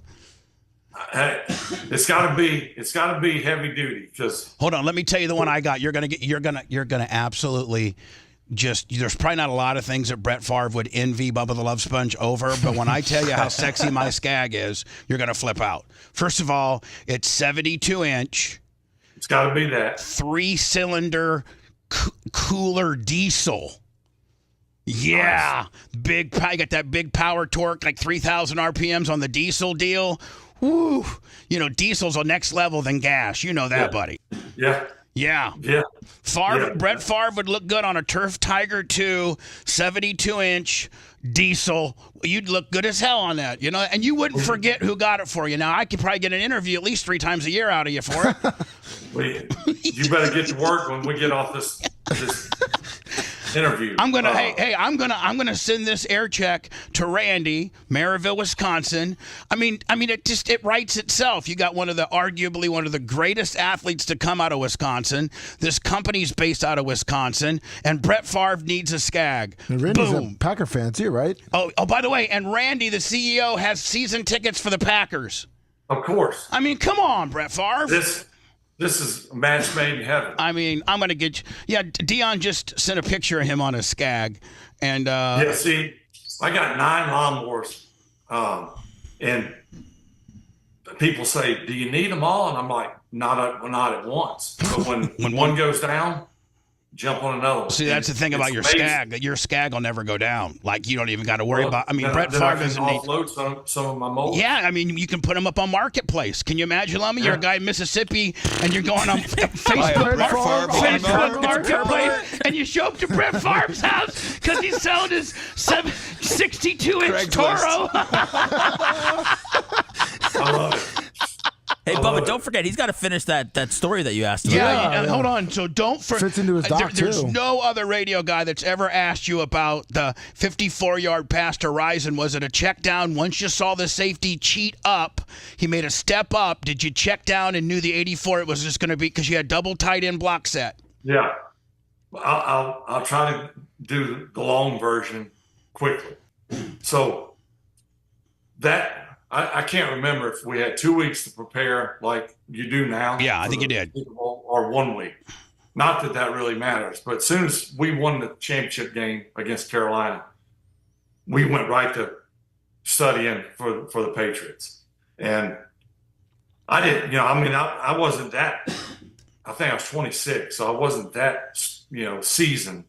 But so I didn't know a lot about Bill Belichick, but he was defensive coordinator. Right. For them. So we did a lot of film work together, either the quarterbacks, the offense as a group, or alone. So like at the end of the day, after we watched practice film, after we went through our offensive play install, I would watch film alone or with Andy. Andy Reid was my quarterback coach then. And we never, not one time, and to this day, Bill Belichick has stayed true to his defensive philosophy. Leading up to that game, they showed what we call casino or all-out blitz, where there's no safety. They're bringing the house. It's a hold on to your left one moment. Right. They didn't show that. So we didn't practice. Now, keep in mind, Andre Rison, we picked up in the playoffs. Right. So he had a limited pool of plays in which to run for obvious reasons. I mean, our playbook was ginormous, and I was still trying to figure it out then. So in 3 weeks, he's not going to figure everything I mean, out. you didn't even know what a nickel defense was. So, I mean, please, that's just Holmgren's playbook looked like Chinese to you. Exactly. But we're doing our prep work, and I'm watching all his film, and they are very vanilla. They're one of the few. He's one of the few coaches or teams that you don't get wound tight studying. That doesn't mean you can beat them easy, but there's not a lot of check with me's. They're trying to confuse you. Guys walking around. His philosophy was, we know what to do, and we'll do it the best that we possibly can. If they beat us, they beat us. So in studying for them, that was kind of the gist of it. It's like, okay, we just got to throw the ball better on time, but we don't have to make checks. We don't have to do all this stuff. It's not that. So we did all the studying. So we go into the game. I think it was the first or second play. Second, it was second and 9. So second play of the game. So we're in what I would say an oddball formation. It was a personnel group that wasn't our most popular, but we played with 2 tight ends, Keith Jackson, Mark Chimera. We played with them pretty frequent, but our base and most favorite personnel group would be 2 backs, a tight end, 2 receivers, kind of the Joe Montana, Jerry Rice, John Taylor, Raffman, Roger Craig, Brent Jones. So we're in a personnel group that was not that odd, but the fact that we were in slot formation, like solo right, so that was 2 tight ends. Yep. 1 on the right, 1 on the left. And 2 wide receivers to the left. So we call, I'll never forget, we call solo right slot. So when we call formations, the slot always went away from the strength. Right. So right formation, slots to the left. Well, both guys are off the ball because we got 2 tight ends on the line. Well, and by the way, Chewy made one hell of a block on that play because that guy was coming, and Chewy made one hell of a block. And then when Bennett went up the gut, he stuffed a guy too, like where he wasn't even an option for you. Right. So the play was actually called solo right slot, A right. So A would come out of the backfield. So that was Edgar Bennett. Edgar's going to come in motion, and I'm going to snap him right off the tight end's axe. He's going to go to the flat. The tight end, we call it Y stick. So the Y's going to go up 5 to 6, somewhere in that, and just stick out. If it's man coverage, he's going to break out to the boundary. And that play was okay versus blitz. In fact, it's pretty good because you got a quick throw to Edgar in the flat. But I walk up to the line and I'm looking, and I'm like, and I'm literally thinking this. As I'm walking up the line, I'm like, this looks like casino blitz. And the 40-second clock, I'm staring right at it. It's right. 35, 34. And I'm like, if I didn't know any better, I think this is all out blitz. And I'm like, nah, we've never seen it. Right. So, my nads are starting to get up close to my neck. Right, because you know that, man, you can't, if you check down and I'm running out of time. Right. I got to make a decision. You got Mike Holmgren who will kill you if you mess it up. The whole world is watching. Right. If I make the wrong decision, Holmgren's he's gonna kill me. Yeah. By the way, you still got braces on too. Still loose and fancy free. Still have my braces on so I can smile good for that TD picture. so finally, after contemplating for 5 or 10 seconds, what seemed like an eternity, I just got to make the check. I got to do it. Now, from that point to the day I became starter at Green Bay, I probably say I had 50 audibles in 4 or 5 years. That's it. 48 of them were the wrong audible. 2 of them were the right audible, but I threw it to the wrong person. Right. So that's my success. So I got to check to an all-out blitz play. Well, we had not practiced an all-out blitz play at all.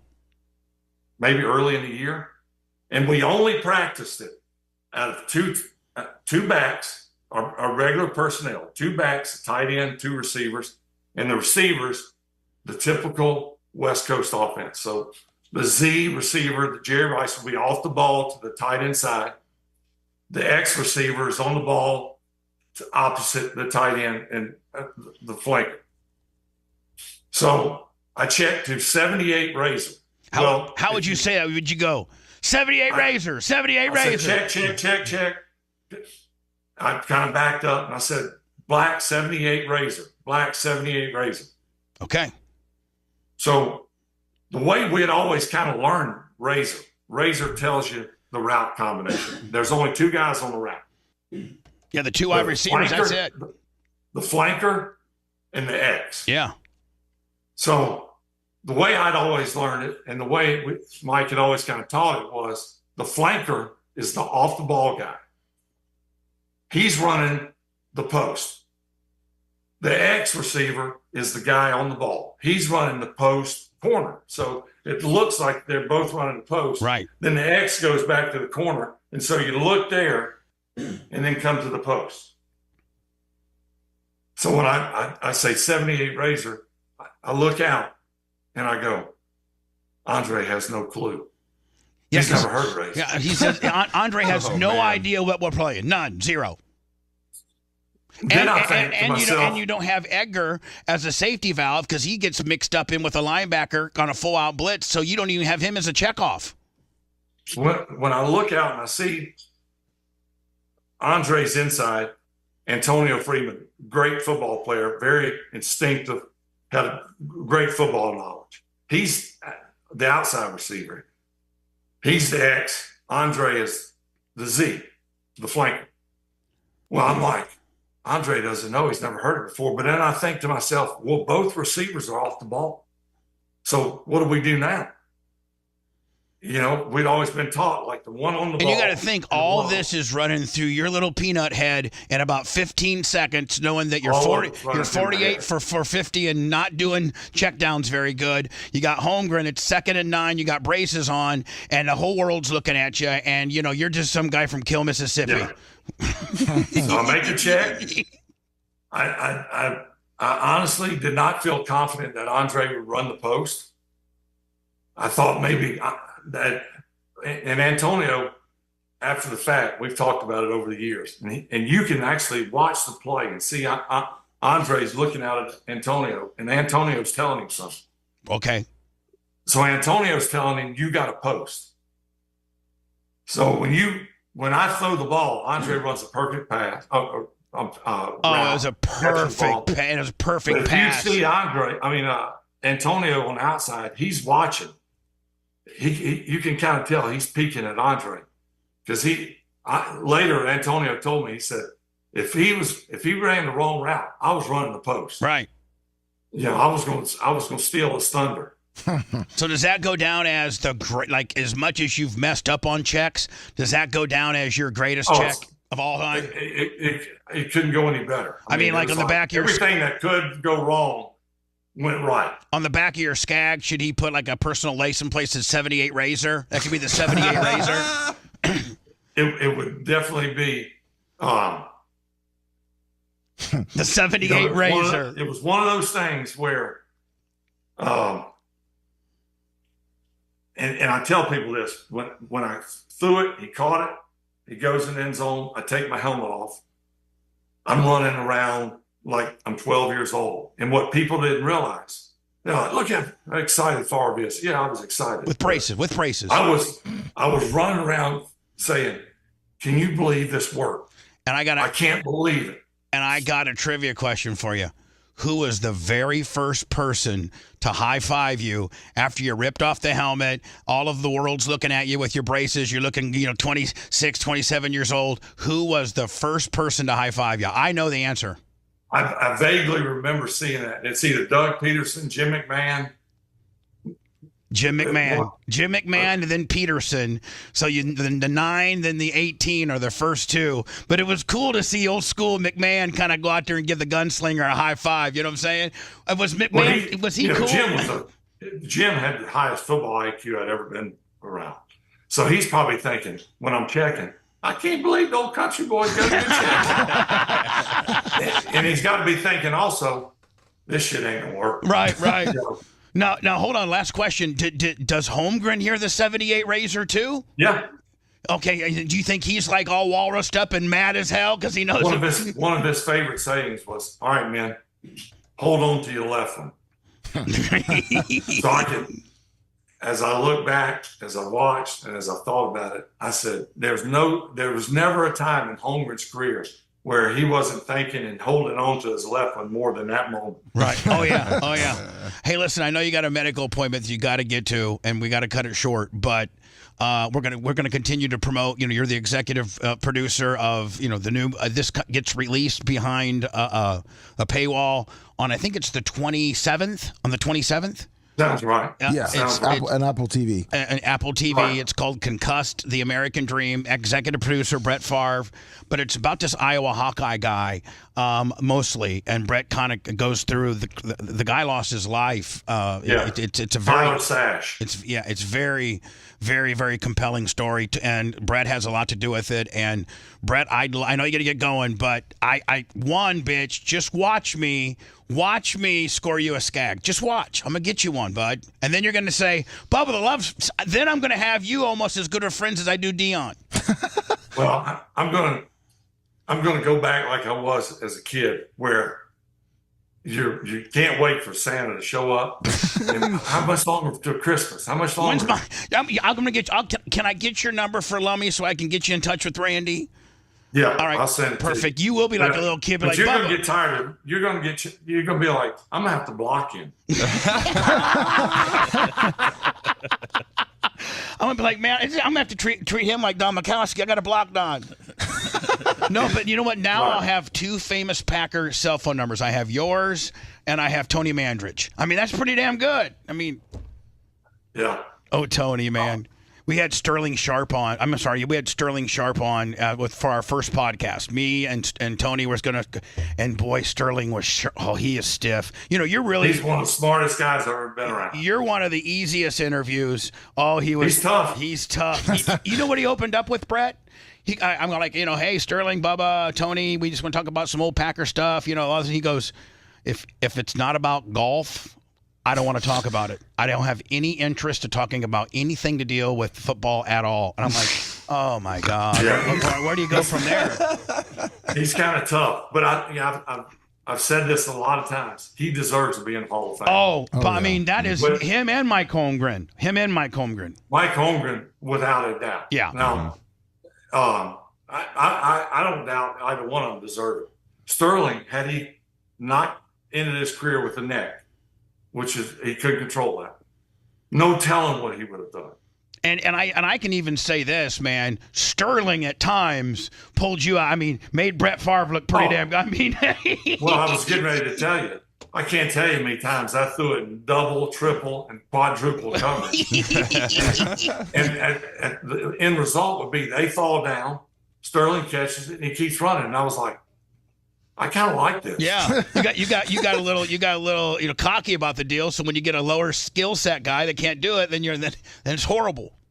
Yeah. Anyway, listen. I know you got to get going. Let's do something. If you got any time before the release, maybe we could do one. Because we have so much fun. And I just got you a $31,000 mower, bitch. I mean, Jesus, come on. I mean, how many radio guys? I haven't gotten it yet. Oh, you okay? All right. I have to see it to believe it. Okay. I'm going to get you a number. There's probably a dealer somewhere here in Hattiesburg or close. That's what Randy will do. Randy will call the dealer up and said, "Hey, Jimbo's, Mississippi lawnmower deal, home of the Skag. Listen, we need a 72-inch diesel, full-blown, the best we got, Skag sent over to. You guys know a guy named? He lives in your town. His name's Brett Favre." He rolls around like he's all that with his '86 pickup, and he needs a new mower. So he's waiting for you. So tell it's going to happen. I'll send you my number right after this. All right, bud. Hey, let's promote the thing again if we can. I got some other good questions. Like one of my good questions was going to be, why in the hell did they screw you so bad in the 09 MVP deal? Like you had the same statistics as Peyton Manning, the same statistics, except he threw for 250 more yards. You had a 107 quarterback rating. He had a 99. You were 68%. He was 68. He was 33. I was with the third team in 3 years. Yeah, you'd already been through the Jets disaster. Green Bay treated you like crap. He threw 33 touchdowns and 16 picks. You went 33-7. He went 14-2. You went 12-4, and you finished in 4th place. Come on, man. I think there was some haters out there. He's won 3. He's won 3. The hell with him. That's what they did. That old country son of a bitch won 3. Let's give it to the. Yeah. Let's give it to he don't deserve another one. Yeah, let's give it to the Mannings. Come on, we know how they are. Archie never did anything. Hey, talk to you soon, buddy, and I'll get your number, and I'll get. You know what? I bet you I have that Skag to you by the end of August, buddy. All right. You take, you got, and I don't want anything, bud. You can, and you know what? If you want to check my recommendations, just next time you talk to Dion, just say, Dion, I'm going to ask about you, one of your friends, Bubba, and he'll just be like, ain't no sponge like the one I got, Hey, Brett, good luck at the doctors today, and let's arrange something next week or so, okay, bud? Yeah, always good talking with you. Thank you, buddy. Bye-bye. Man, I love me some Brett Favre, man. Yeah. He is the man. He is the man. He's the man. I didn't know that play. I watched it. I was preparing. When I got a guest that I really, really like, I really do my prep. I really do. Oh, I knew that there's nothing that and when you do your prep, it'd be like you, Seth, interviewing a bear. Like if you interviewed Jim McMahon or just one of the great Bears, aren't you so much more into it when it's your favorite team? I mean, I would have been into it. If I interviewed Brett Favre on my own, I would have been into it. Like just anybody that's kind of a larger than life figure coming from maybe your childhood era. Well, my Brett Favre is your Steven Stamkos. Meaning when you interviewed him, just how prepared and you just tried I wanted to be friends with him. Right. I wanted him to like me. Well, Bubba is friends with Brett Favre. I just got his cell number. You didn't have a Skag. He just told you you're going to block him for how many times he texts you. Man, I love being a Skag endorser, and I love being. See, Lummy, what you don't realize is Randy, the CEO, has made me a Skag ambassador. But does he know that you're giving them away? Yes, that's what I'm supposed to do. Yeah, Dion's one in like a week. That's what I'm supposed to do is find, through my network, if I know somebody that could help the Skag brand, I get a hold of Randy. He says yes or no. But I mean, he's going to love this one. How's he going to turn down Brett Favre? Yeah. Randy loves this. Guarantee. Exactly. I think Tony just signed on. And so Kevin has bought these franchises to get these kids ready. And he said with the resurgence or how good hockey is in Florida with regards to the Panthers and the Lightning, that it's just like shooting fish in the barrel. He's got so much business. Let's see if Tony can hear us. I can tell he just got up. He's grouchy as hell. He does not want to be on the air. His face is a little puffy from just getting off the pillow. I know you. You don't know me that well. Come on now. You've literally been up 6 seconds, and you don't want to be here, and the only reason you're doing it is because you and I have been friends for so long, and I got a little bit of dirt on you.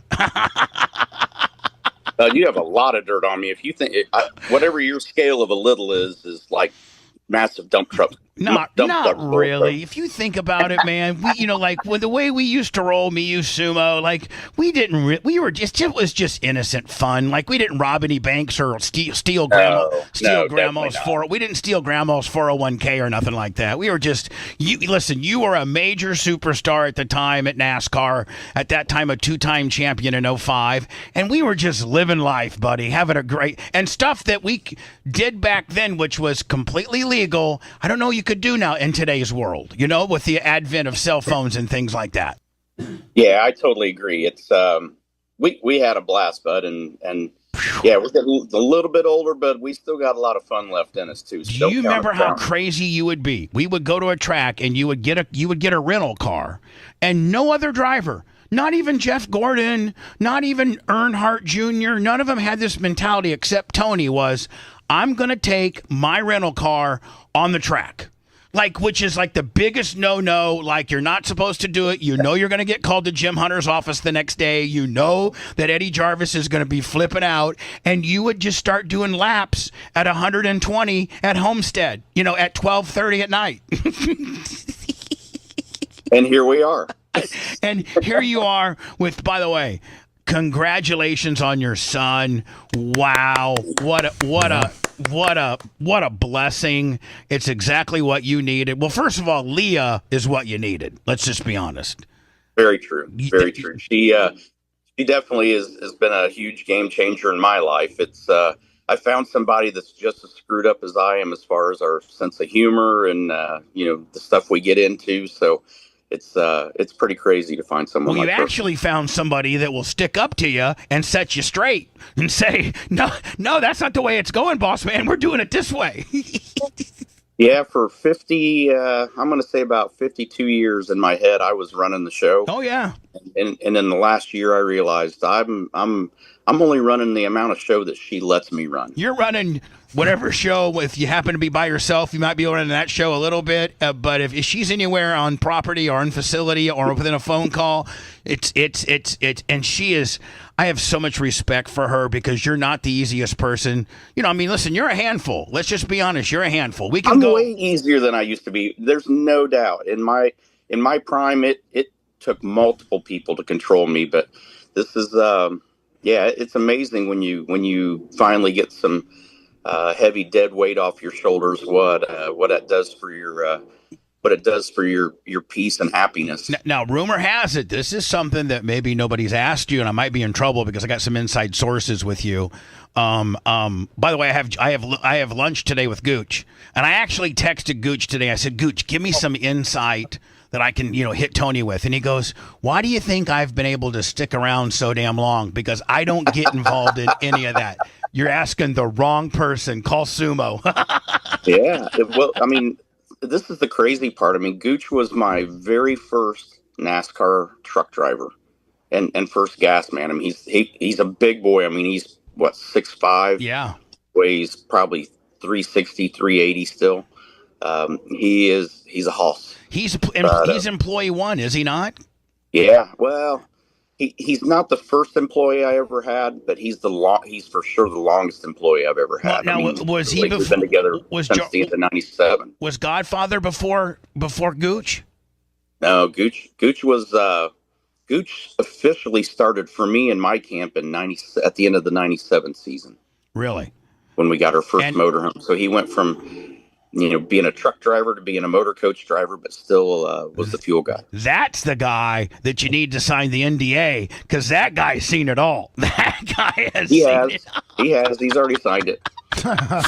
One time we were at Homestead and you're flipping out over something and you locked yourself inside the RV and you couldn't get out because you were throwing the remote control around, and Sumo goes, well, goddamn, he's not going to be able to get out. And Gooch says, after he settles down a little bit, I'll tell him how to get out the emergency exit. Yeah, I slammed the door so hard I broke the door on the motorhome and was locked, and literally was locked in it. And then you were, not only were you flipped out about whatever happened on the track, but you were now flipped out that you were a caged rat and you couldn't get out. Yeah, heavy emphasis on the rat part, by the way. Exactly. So maybe I'm not supposed to know this, but I was told, oh, guess who I saw at my Lucas Oil late model race? No, I'm sorry, my USAC 410 race.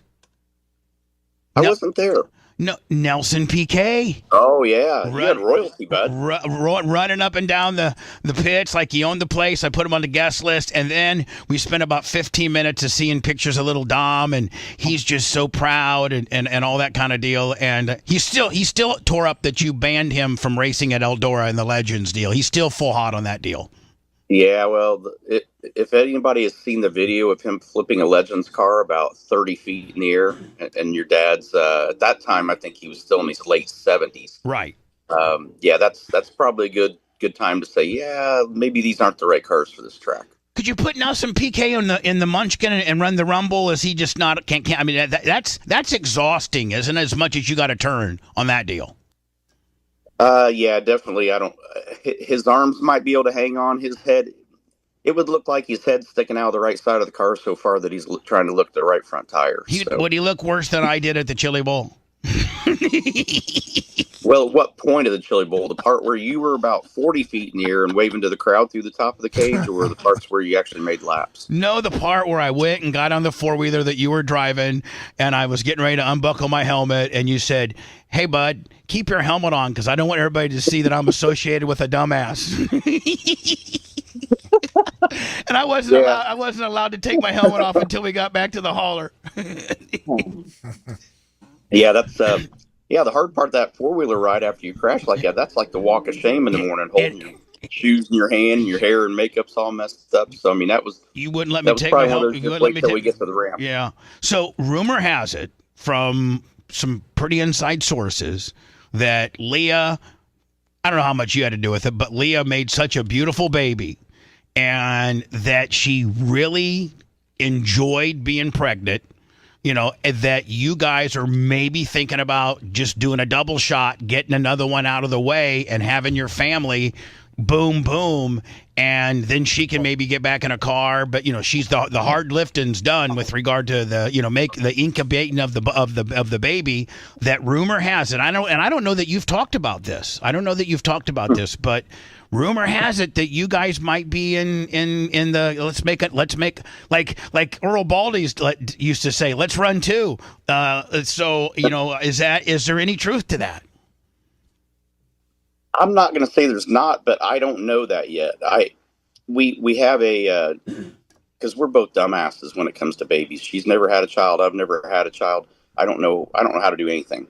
So we hired a newborn care specialist that's with us for the first 4 months just to make sure we start off on the right foot and we do the right things for Dominic. But she has hinted around to me that Leah might want a second. So it's like anytime the baby stuff gets real thick conversation and they start dancing around stuff, I go get something out of the refrigerator. So I'm dodging the topic right now. I know, but the handler, I'm dodging it with her. So, but the handler, she's already got the inside on the deal. She's got. I think she does, and I need to figure out how. I've got to come up with a strategy here. I'm okay if we just have one. We've got Dom is such a great little guy. He doesn't fuss. He's literally about as easy as you can ask for a newborn baby. I told Leah, we were joking in a conversation with mixed company. I said, man, if we try it again, I said, it's not going to be this perfect again. So why would we screw up a good thing? So that's the angle I'm working right now. Man, you'd like, There's but something I see about a second one. I don't know. Especially the hard a part is daughter. we just haven't had that talk yet. Is it true what I'm reading online that you had a Hans device and a roll bar put on the stroller? No. Well, she won't let me drive the stroller, so there's no need. But. Yeah, you can't push that. You're an idiot. You'll mess it up, flip it, the whole 9 yards. Get out of here. You can't have nothing. We've got a sponsor with Johnson's Horsepower Garage, and our buddy there, Jason Johnson, basically took this Mercedes electric toy car that you put little toddlers in that can drive around, took the body off of one of those, had his staff build basically it looks kind of like a monster truck chassis with golf cart wheels, and put this body on top of it. So it's now a pull wagon. So when we're in the pit area, if we want to go to other pits with Dominic, we literally can put him in the seat of the car. It has Bluetooth stereo. Leah's right in the middle of creating a playlist for Dom's car, something that's, cool, but, Dom's got his own playlist. Yeah, he's getting his own playlist. But he looks pretty cool rolling through the pit area in it. Tony, listen, Tony really is into music. A lot of people don't know this, but Tony is so much into music, talking about playlists, that Tony has a really, really fancy record player outfit in his Columbus, Indiana mansion home, Bass Pro Shops looking deal.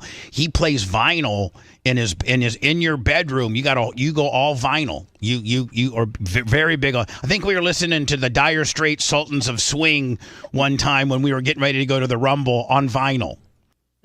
Yeah, I miss those days. I mean, shit, there's probably people listening right now that never even have heard a vinyl record, but yeah, I've got a pretty good sound system in my room. It's I didn't trust it out in the main areas of the house, but there's a lot of evenings I'll go in there and just hem up and start grabbing sleeves and grabbing records out, and it's a lot easier to sit there when you do it on Spotify or something like that, where you can click just click it on the remote. But there's something about putting that record on there and laying the needle on and listening to it. Having to get your fat ass out of the recliner and move the needle 2 tracks down. You just go ahead and listen to the entire album, right? Oh yeah, absolutely. There's no need to get up and waste energy. As we were talking about potentially having a new kid, you can't have a boy. You can't.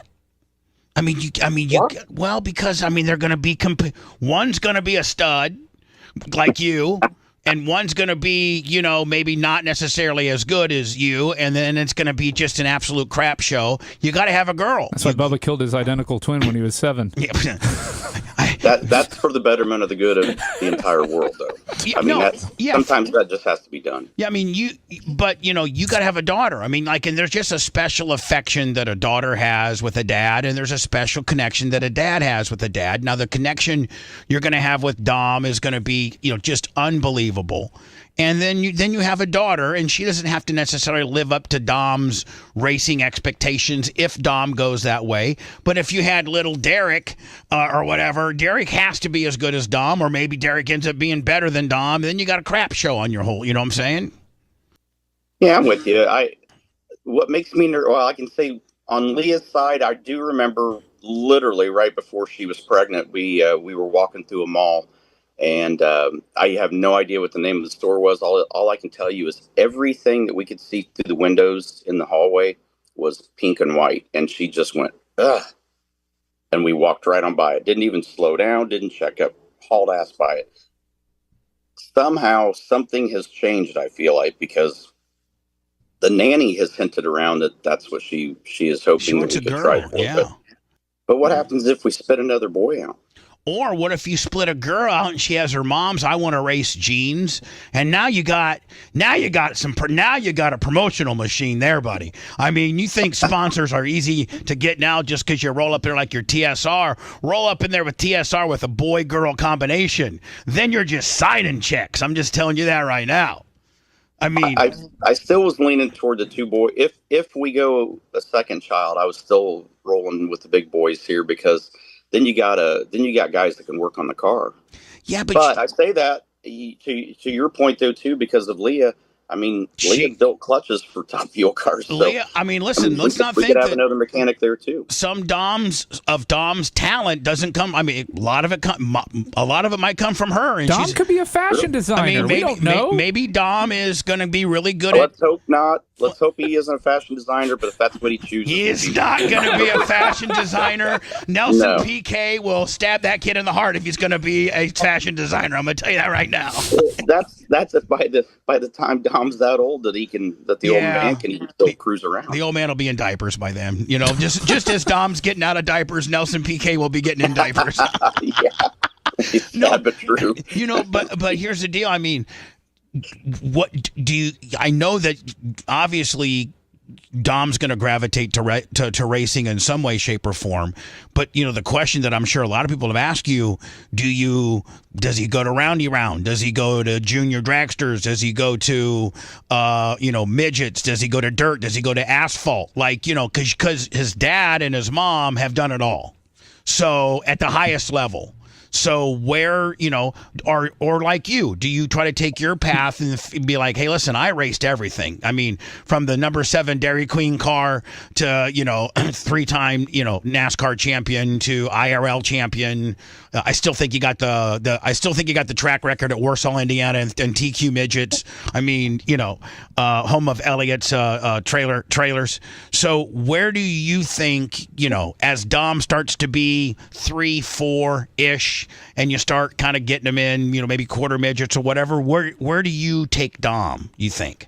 You know, I think it starts one step before that. I think, and honestly, Liam and I have had this conversation, and it was really short. It was kind of amazed me because, yeah, you know, there's so many directions for kids in motorsports now that you kind of have to have an idea what you want to do. I mean, the days of running all the different cars like I did, I just don't see guys being able to do that. I mean, the closest one to that now is still Kyle Larson.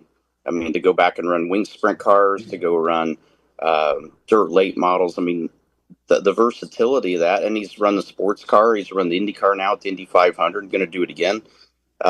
You just don't see many guys doing that. I mean, they get more specialized in a form of motorsports now. So, but before even that, we both, Leah and myself, both agreed that we just want to let him choose his own path. I mean, do we feel like he's going to end up in some form of motorsports? Yeah. It's really hard to believe with a professional race car driving father and mother that that's not going to be a path they want to go. But the thing that you know as a driver as well, with the amount of time you drove sprint cars, racing is not a sport you can do half-ass or do 80%. I mean, you either are all in or you're all out, because you can't be successful with, and it's honestly that way with anything you do. But, you know, if he wants to play Little League Baseball, I mean, tons and millions and trillions of us have played Little League Baseball when we were little and then went on to do other things away from baseball. We want him to pick his own path. I mean, and part of that's because, as you know, as a good friend of mine, stubborn as hell. Leah is stubborn as hell. Oh, yeah. So to try to guide somebody down a path, I mean, they've got to make that path for themselves. They need to make the decision that that's the direction they want to go. And then whatever, we'll be supportive. And Leah and I, literally, it was less than a 10-minute conversation. We had that talk, and we're going to let them pick their path, but we're also going to instill in them how much hard work goes into everything. It doesn't matter whether they want to be a golfer or whether they want to be a musician. Whatever it is, you have to do it 100% if you're going to be successful. A lot of people don't know, and I do. Maybe I'm not supposed to say this, but Tony Stewart worked the drive-through at McDonald's at one time and was in the band at Columbus East or North, which am I not right, bud? Yeah, I was. I'd rather talk about McDonald's, to be honest. But yeah, but you were in the band. I mean, Sumo told me to bust your balls about this. We're like, God damn, Tony was in the band one time. What instrument? Sumo's playing this right, if you think about it, because we're down here in Gainesville, Florida, right now. We've been in Florida since the week of the Super Bowl, right? And he also knows that I won't be home till sometime mid-late April. But he also thinks that I'm going to forget about that. He's set me up, so right. I'll go beat the brakes off of him when I get home. Boy, not to get in depth at all, but boy, did we used to have some Super Bowl parties or what, my man? Oh my God. You guys said I had a good time. we had. So now, a lot of people were saying, "Oh my God, Tony's putting his Columbus place up, for sale and what have you." Tony, I'm almost thinking that you have to take it off the market because it's the only place that you have enough land that you can build a drag strip and a roundy round right there. I mean, you can do both. The problem is we have too many hills there, but I think you'll probably see it come off the market pretty soon. We had started a hunting project at the ranch, right? To have hunters come in, and I think we had 5 come in this winter. And a lady and her husband shot one of the elk on the property, and then some really good whitetail deer were taken off there this year. So I think we're going to take it off the market. We're going to ramp up the hunting program, and I love it. I mean, That was your dream. That was your dream home. I mean, you built that as not as just your ultimate dream home. And quite frankly, as a little boy, I know you guys have a nice place in Lake Havasu with Leah,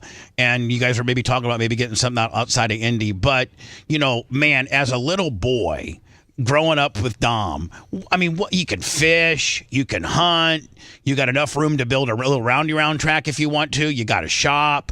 I mean, property's at an all-time premium, and I don't know that you can buy that much property anywhere to be able to have such a cool setup for your little guy. You know what I'm saying? I mean, I totally agree. It's everything that I wanted to do when I built the house, anything that I would want to do in town, I wanted to be able to do it out at the ranch. And so we've got. So you built it for a kid because you're a kid. So now that you have a kid, it makes perfect sense. Yeah, I just got to wait on him to catch up in age where we can do all the stuff. Like 3 more years, man. You'll have him shooting guns, and he'll do all the cool stuff. Yeah, the gun thing. We're not opposed to guns by any means, but we're going to make sure he's at an age, and It's kind of like you. I don't know that I trust handing my gun to you.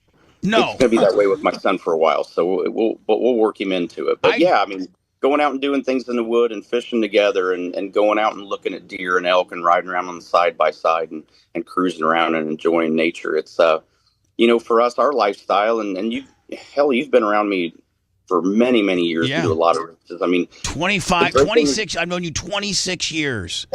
Yeah. Wow. And the great thing about the ranch is, you do all the hustle and bustle of being a NASCAR driver and at the NASCAR tracks and all the demands and this and there, and people are pulling and tugging on you. The ranch is the one place you can go in the gate and you can forget about everything. I mean, obviously you grew up in Indiana as well. I mean, fall in Indiana, it's beautiful. Oh, it's beautiful. So to be able to have a place like that we can get away from what's going on and hit the reset button. And we have that in Lake Havasu too. I mean, we love being out in Arizona.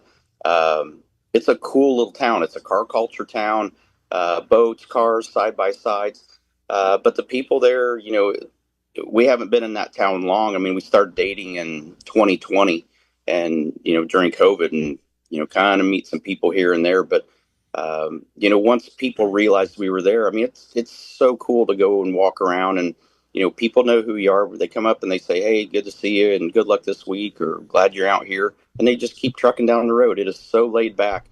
It's the exact atmosphere that Lee and I look for. So, between having the ranch and Arizona, we're in great shape. But raising a kid in Indiana is a good place too, though. I mean, it's Midwest. It's conservative. It's everybody knows you. Everybody in town knows who you are. So, you guys got the best of both worlds as to where you decide to, possibly raise Dom. Complete question off the topic, because I know that you love this dude. I don't know if I'm supposed to get into the specifics as how mad you were when you weren't able to have him. But when Kyle Larson did the very, really insignificant thing that he did, which was not that big of a deal, but got blown out of proportion, and they damn near tried to railroad the guy. You were the dude that stepped up, went to Ford and said, "I want this guy," when you still had SHR. He's like, "I want this guy. You and Kyle are close." Kyle, and obviously that didn't work out, for whatever reasons, and I know that upset you. But boy, was I pulling for him on the end at the Indy, and had he not got that one driving penalty, I think the guy might have been there. And I'm pulling for him.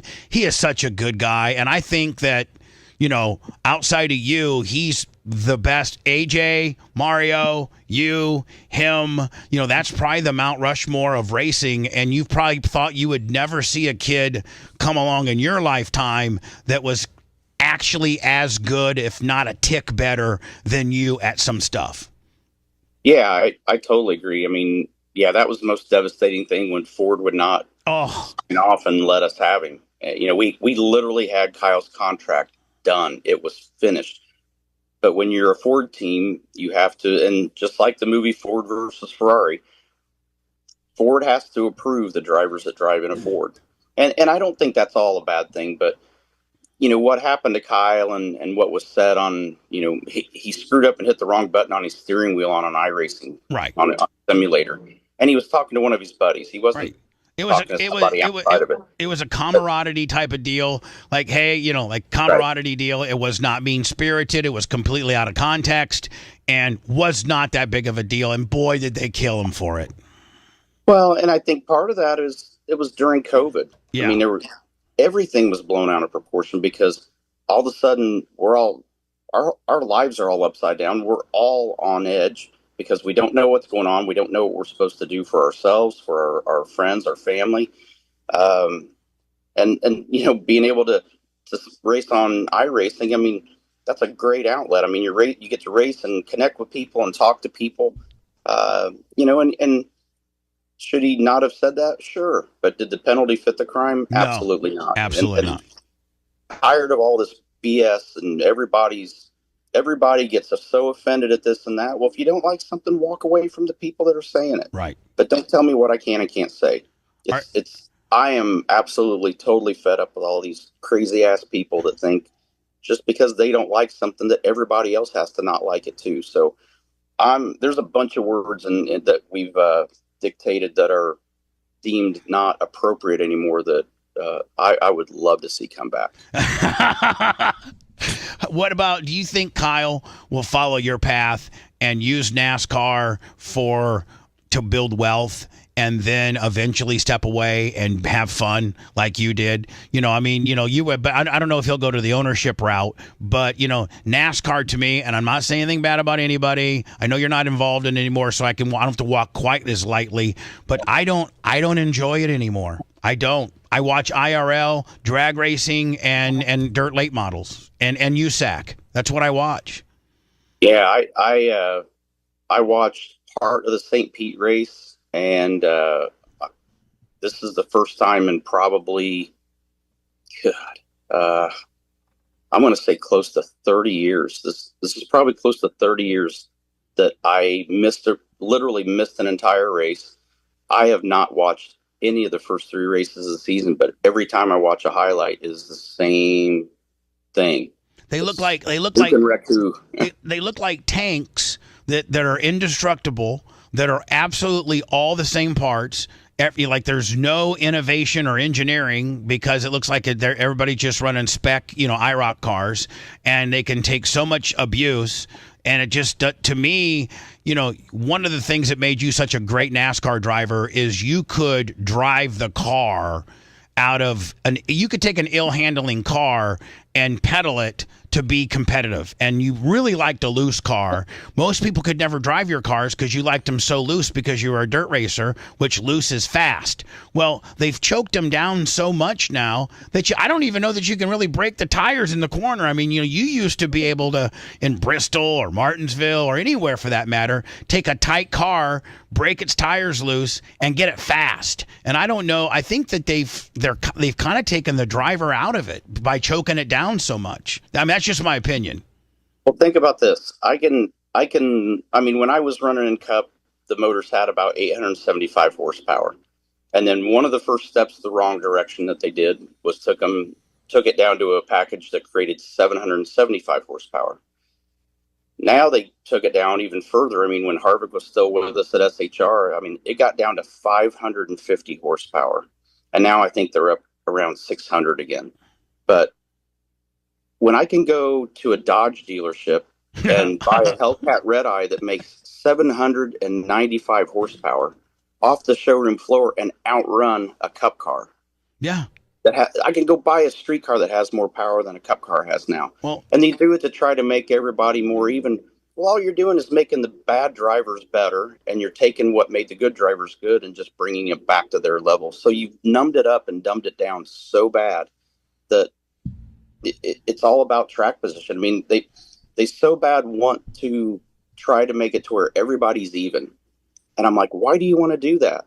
How do you have your best teams and your best drivers shine if everybody is even? Do you think Formula One's even? No.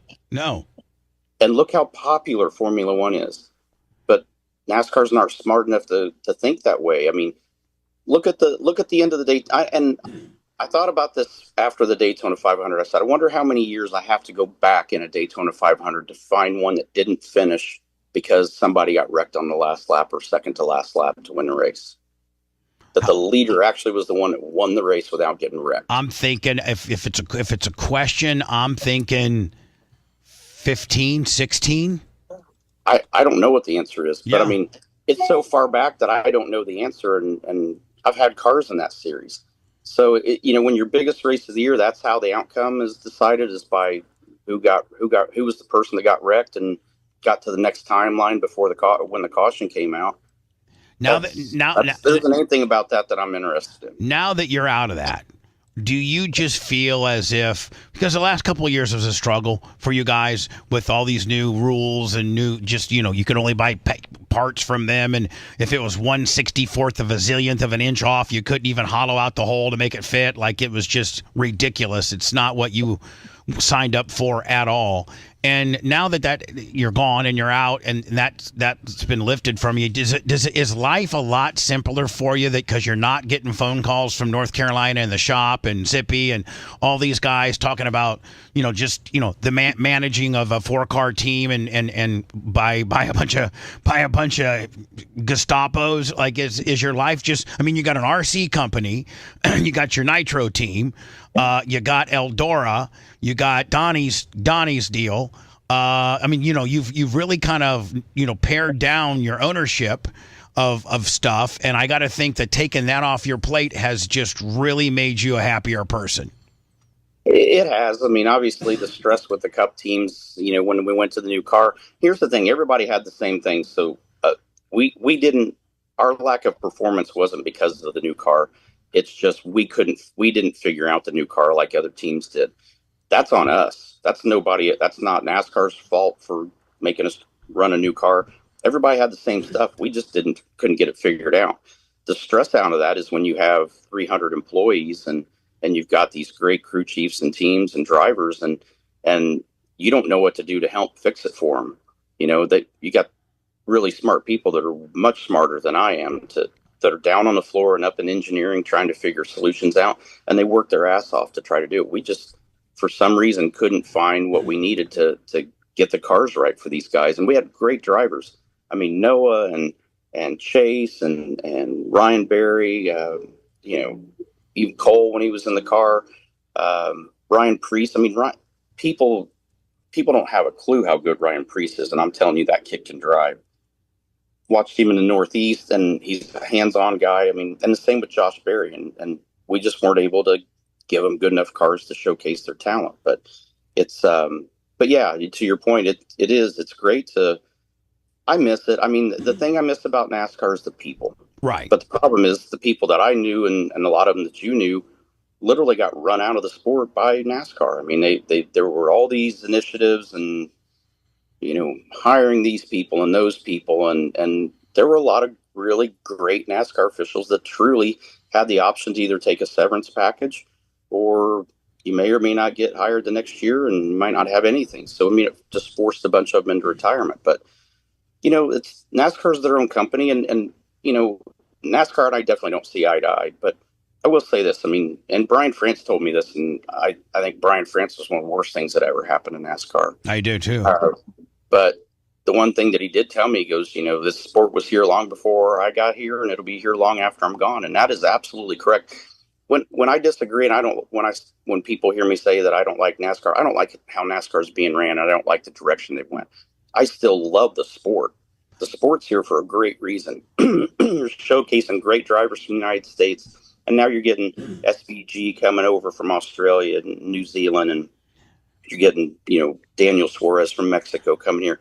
I love having international drivers in the mix. It just keeps bringing more popularity to it. But and regardless of still where, a sport I love, I just don't like. I don't like a lot of the decisions they made in the direction they're going and why they're going it, and how they make decisions and penalties and this and that. It's just like I feel like Bill France Jr. is flipping over multiple times in his grave right now, going, "What the hell is going on?" I think a lot of people are saying that, and a lot of people like you, I think will continue to exit the sport. You were one of the more high profile people to leave.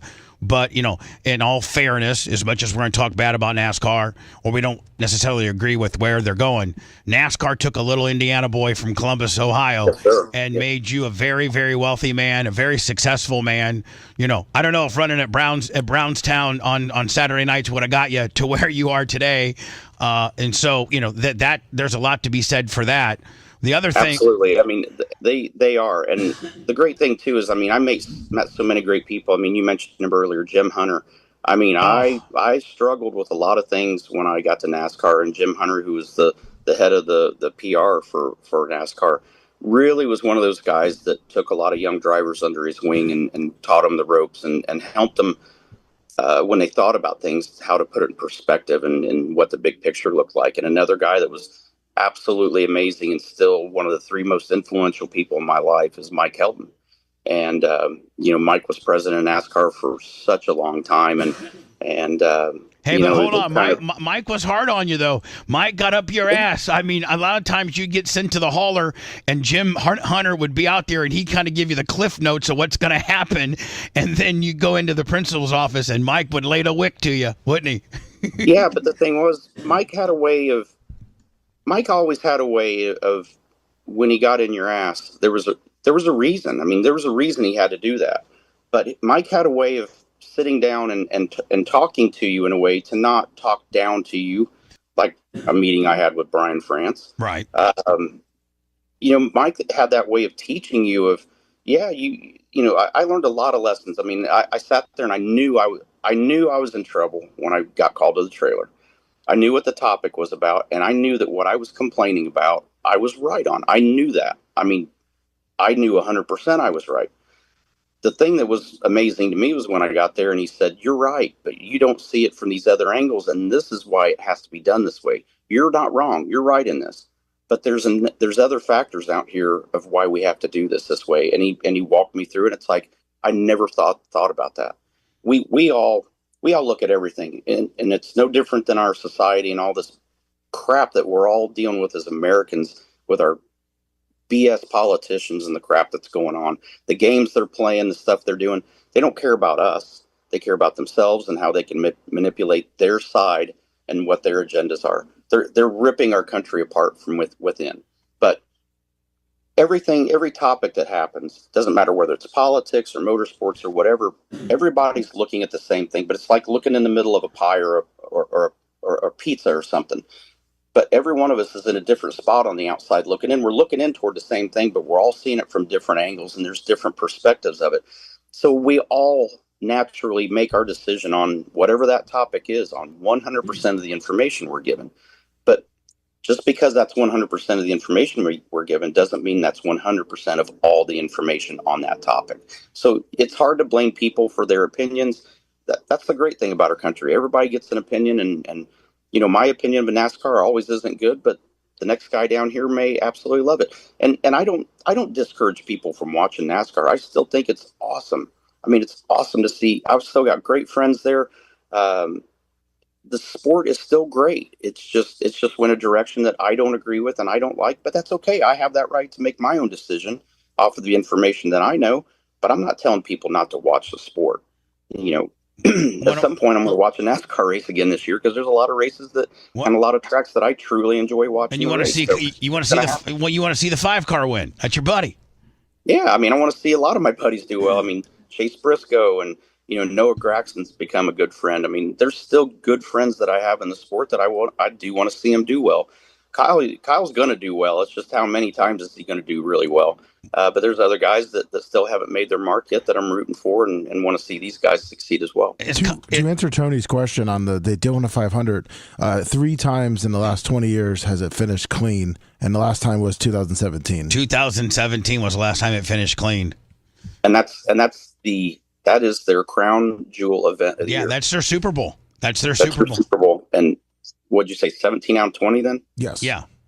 Have ended because somebody's crashed. Correct. One of my most or crashed somebody out. So. One of my most favorite times of my entire life, I'll never forget, is me, you, Sumo, Mike Helton, and Jim Hunter playing poker with a stripper pole behind us at the awards banquet in 2005 in New York, and the portable stripper pole that you instructed me to buy and install. In the VIP suite with the Waldorf Astoria or whatever the hell it was. That's one of my most favorite times of all times. Yeah, it was funny because you win the race at Homestead or win the championship, and they take you to Bristol, Connecticut, to ESPN's campus, and so you literally do what they call the car wash. You go to this show and do 15 minutes there, and then they take you down the hall. You do this ESPN radio thing, and then you go down and you do another show, but you basically do that all day. But during our lunch break, we got to go and the lady that was in charge of handling me for that media trip and then everything for the suite, she goes, "What do you want in your room?" And I just thought she was joking. I mean, they didn't ask me that the first time I won my championship in 2002, but in 2005 when they asked us, I thought it was a joke. So I said, all right, I want a poker table in here. I want a stripper pole in there. I want a mini freezer with Tombstone pizzas or Tony's pizzas. And Presto pizza maker. Yeah. And so I just thought it was a joke, and I just blurted a bunch of random things off. And I'll be damned if we didn't show up in the room. And you went with me on that trip. Yeah. We go in the room and they had literally taken out 120-year-old dining room table out of the presidential suite at the Waldorf Astoria. I mean, it's a 14-person dining room table, and this thing, who knows what the value of it was, had to remove it for a poker table and a stripper pole. Yeah, that's us. So we show up there and we set it up, and I'm like, I bet nobody has ever set up a stripper pole in the Waldorf before. And 3 pieces of the finest Indiana white trash were there. Me, you, and Sumo. You can't get any better than that. So in closing, I just want to let you know. Was Bubba good on the pole, Tony? No, I'm not good on the pole. I got me and here's the thing that even Bubba may not remember. We tried to put this thing up, and there's all these links to it to make it taller and taller because it had really tall ceilings. And we get it to the top, and you kind of turnbuckle it to tighten it up. We poked a hole in the ceiling. Yeah. We didn't find the stud, but we found where there wasn't a stud and broke the plaster. And who knows in that room how old all that stuff was. I mean, you got a national historical landmark that we're, messing the plaster up for a stripper pole. Last thing is I got good news and bad news. You're no longer my number one person, and you're still Gooch. He's kind of a little bit ahead of you. Gooch is my buddy. Sumo, you're my buddy. But Rob Platfoot is the man, and he absolutely made my Winter Nationals out of all the tracks in Florida, I had the best surface. Because I had Eldora Rob there all 4 weeks, and my God, is he he's the one that prepares your track at Eldora, and Rob Platfoot is my official number 1 Tony Stewart guy. Come on, man, ahead of me? That's not even realistic. Well, okay, you're second. You're probably second. Second? Yeah. Gooch. I'm going to drive down there to your studio right now and beat your ass. Yeah, you tried to remember the time that you and all the crew, and I was all steroided out and at my best shape, and you guys tried to jump on me in my bed, and I fought every one of you off. Remember that? Yeah, that didn't work out good. I thought he didn't have any staying power, by the way. Here's the thing. Objects in motion stay in motion, and when Bubba is in motion, it's hard to stop that motion. But let's go back to Rob, though. You're right. I'm super proud of Rob. He just continues to keep getting better and better at the track prep. But you got to remember one thing, bud, and this should be factored in your voting and the totem pole here. Right. Who do you think taught him a lot of these tricks? You did. You taught well, and Earl's buddy, Earl's son, or Earl's uncle, or somebody. But you did as well. He does say, I have to step my game up when Tony comes for the World or for the Kings because I can't bull crap Tony like I can, Levi or somebody else, but I can't Tony. So I got to have my A game on when the boss man rolls up with the headset. He did say that. He's going to, if he thinks that he can slide stuff through by Levi, I mean, you got to remember Levi drove for us and Levi's a driver. He knows exactly what that track needs to be. So he'll have his hands full there. But I was glad when I heard he was going to go down and help you this winter. That made me happy. I know that trip for Rob and his wife is a big deal to him. And, I know he had a good time working for you there. He is doing a great job. The thing is, what people don't realize, if you go to a dirt race and you go to a dirt track, if it's too dusty or it's too rough or whatever, I mean, it's easy to complain about it. The hard part is you got Mother Nature that plays a massive factor in all of it. And it's just hard. I mean, it's, from when we bought Eldora Speedway at the end of 2004 and 2005 was our first season, up to now, how we prep the track is totally different. Yeah. Because the cars have got so hooked up. I mean, dirt late models and modifieds and, the wing sprint cars are a little bit faster, but really too much. There isn't a lot that's changed with those. The late models and stuff. I mean, when we prep the track for the late models is way different than when we bought the race. There's so much more wheel speed, so much more friction now. They got that right front just planted. They're just stuck so hard. Yeah. So I mean, the track has to be slick for the racing to be good for those guys because they can get the cars so hooked up. But it's a balancing act. I mean, you can't just have it slick because it doesn't. At some point, it's going to go from slick to then it's going to lay rubber and it's not going to be a good race. I got to get with you and Randy from Skag to maybe plan the drag race in Bradenton maybe a week earlier so I could come down there and hang out with y'all because it's always right during my USAC or Lucas race. But how's that been going? I know you got to get going. But from the last 2 years, I heard that place is it's been awesome. The event's been just awesome. You guys plan on continue to do it? Well, we normally take a little bit of a break after the event because you got to remember everybody that's a part of this is the pro board. I mean, it's the teams, it's the owners, the drivers that are here in NHRA. That's the people to put on the race at Bradenton. So for all of us, we're already trying to get our cars and teams ready for the season. And literally I'm sitting probably 125 feet from the pits here at Gainesville Raceway and getting ready for the Gator Nationals this week. So I'm going to be there on Saturday. You better be here. I will be. I can't wait to see you. Tony, but it's, what's that? On Cletus, what's his opinion on Cletus? He loves. Oh, I love Cletus. Cletus is great for any type of racing. He is awesome. Here's a guy that has found a fan base and found a way to do the stuff he loves to do and let people enjoy it, and he's getting paid for it now. So he is an absolute brilliant marketer. He's great for all aspects of racing Florida. He does tour destructions. He does burnouts. He does the roundy round. He is just. I really, he used to race out of my old race car shop back in the day, and I've met him a couple times, but I need to go down there and throw your name around a little bit, saying I'm a good friend of Tony. So I need to do more stuff with him because he is just amazing. Yeah, he is. I mean, he's got his persona, but keep in mind, this guy has pilot's license. He's got his helicopter pilot's license. You aren't going to be a dumbass and do things like that. So I mean, he knows how to have a great time. He knows how to entertain people. It's just fun to know him. And, the last thing we did was, he was on the Park the Spark, deal where I don't remember what golfer it was, but the golfer was chipping over his house and trying to hit a hole in one. And every day he'd add another attempt at it. So, 15 days into this, Cletus, finally gets the right side inside the chalk mark. The left side was on the chalk mark.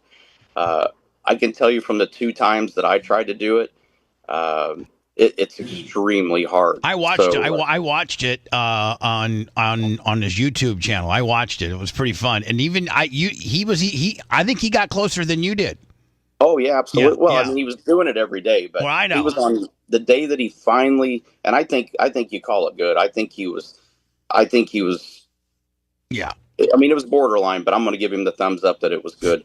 I think he was on day 15 of it. So, I mean, I don't know how many. It's over 100 attempts at that point that he had tried. But, you're not doing it 100 consecutive times. He's doing it day after day after day and figuring it out. So, I mean, to come into a narrow driveway and spin that thing around 180 degrees and hit the parking spot's pretty impressive. What I know, before I gotta let you go, I know that you're on the All-Star call-out. I think you're the 8th seed in the All-Star call-out. That's a pretty big deal for you, isn't it? Yeah, I mean, we got there because Tony Schumacher wasn't going to be able to run this race, so we were 9th in points, so that bumped us into the last spot. But I would start the betting now. I would bet you that I am going to be the first person called out. You think so? No doubt.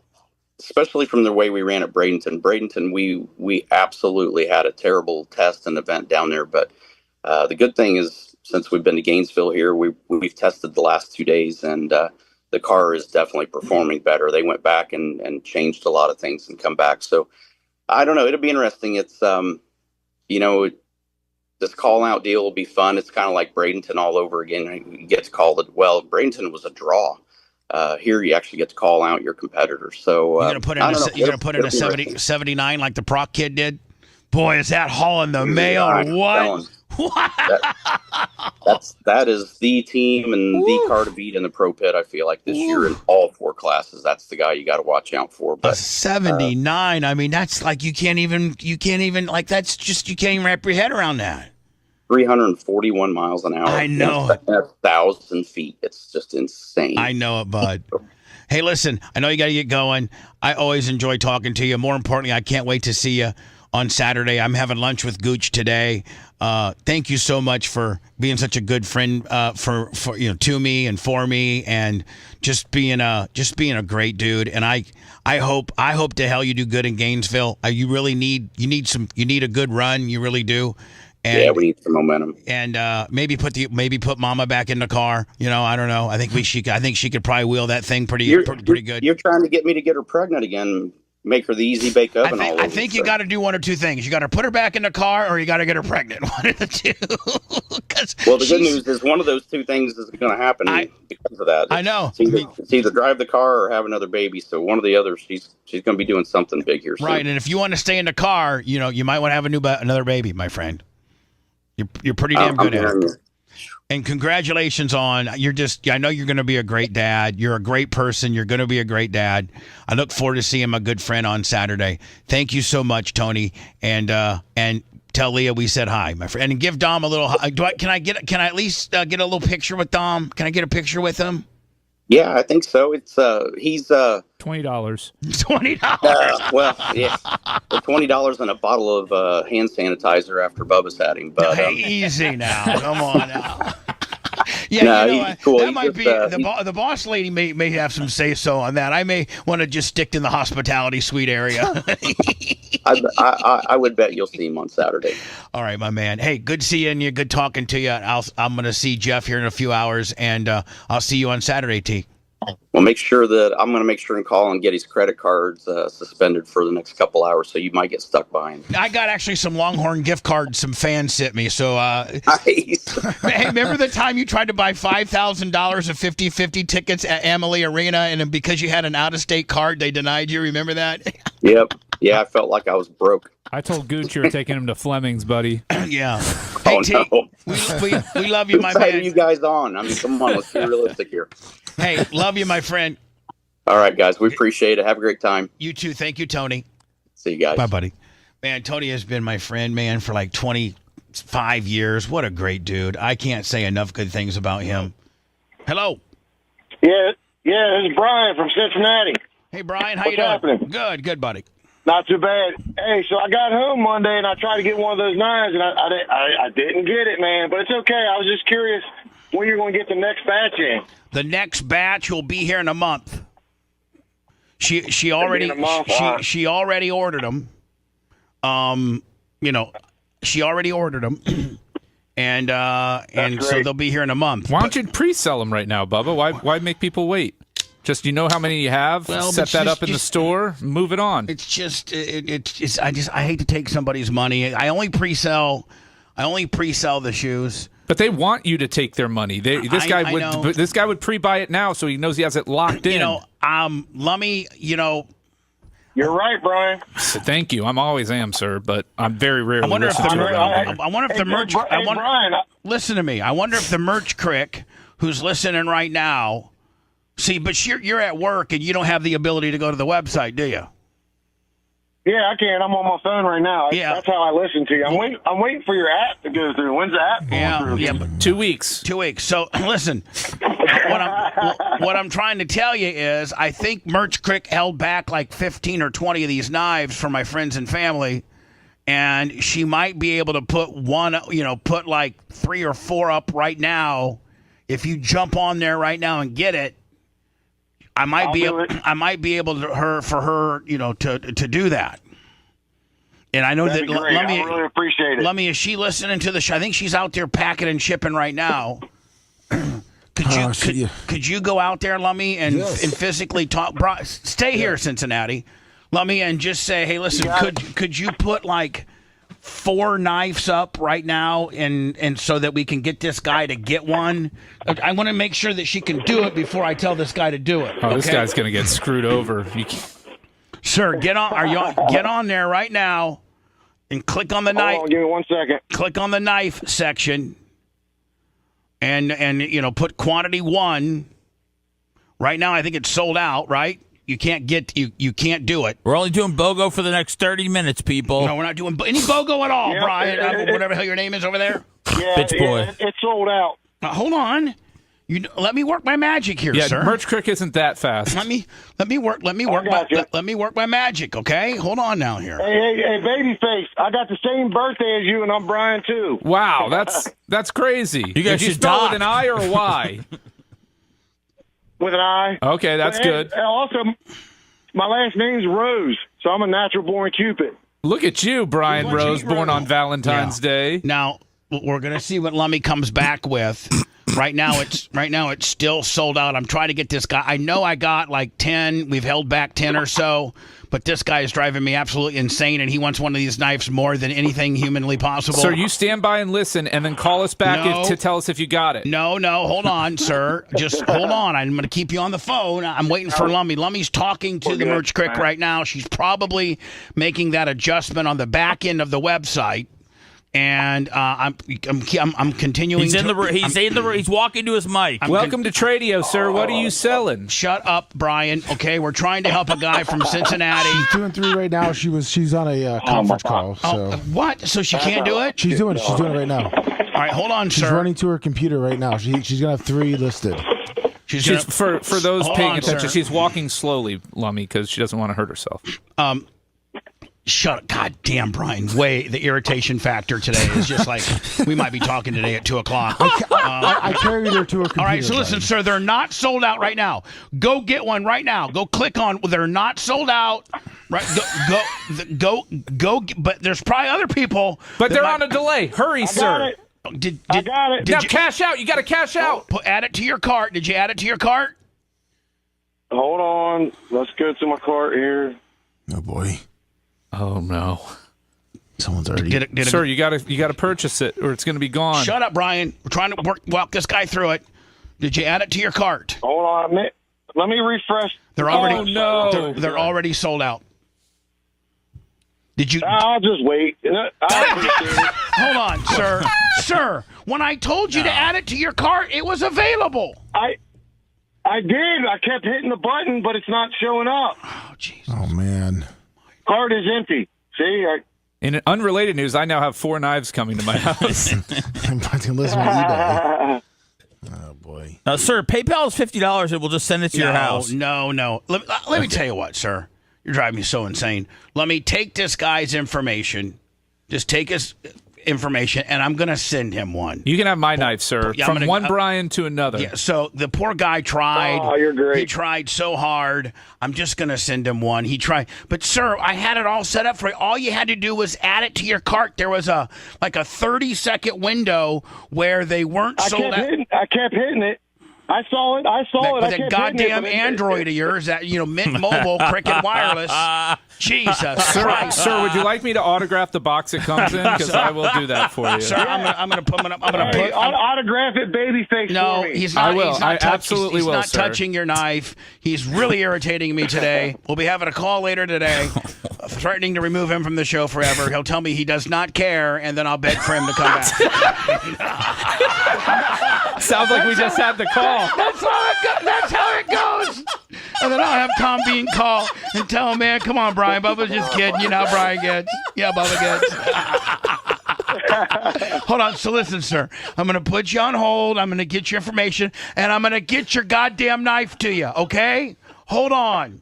Let me get his information. Okay.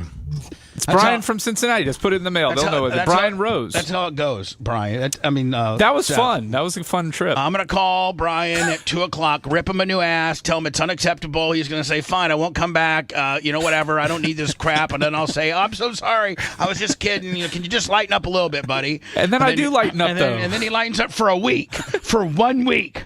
And then just starts laying the boots to me. It's like the ceasefire between Israel and Iran. It really is. It's very tenuous. I tried to send a bunker buster, and there's conflicting reports as to whether it worked or not. And I don't know.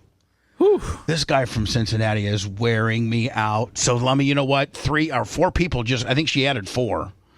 So 4 people jumped in, stole his from him. We knew that was going to happen. A bunch of heathens. I kind of got lucky with my next guest, and that I caught him. I kind of caught him before he got his lightning bolt. I caught him while he was on the NXT program, and wasn't, people that really, really are into wrestling, they're familiar with the NXT guys. But for the most part, NXT. We knew the bro. You just didn't know the bro. No, exactly. The hardcore wrestling fans knew the bro.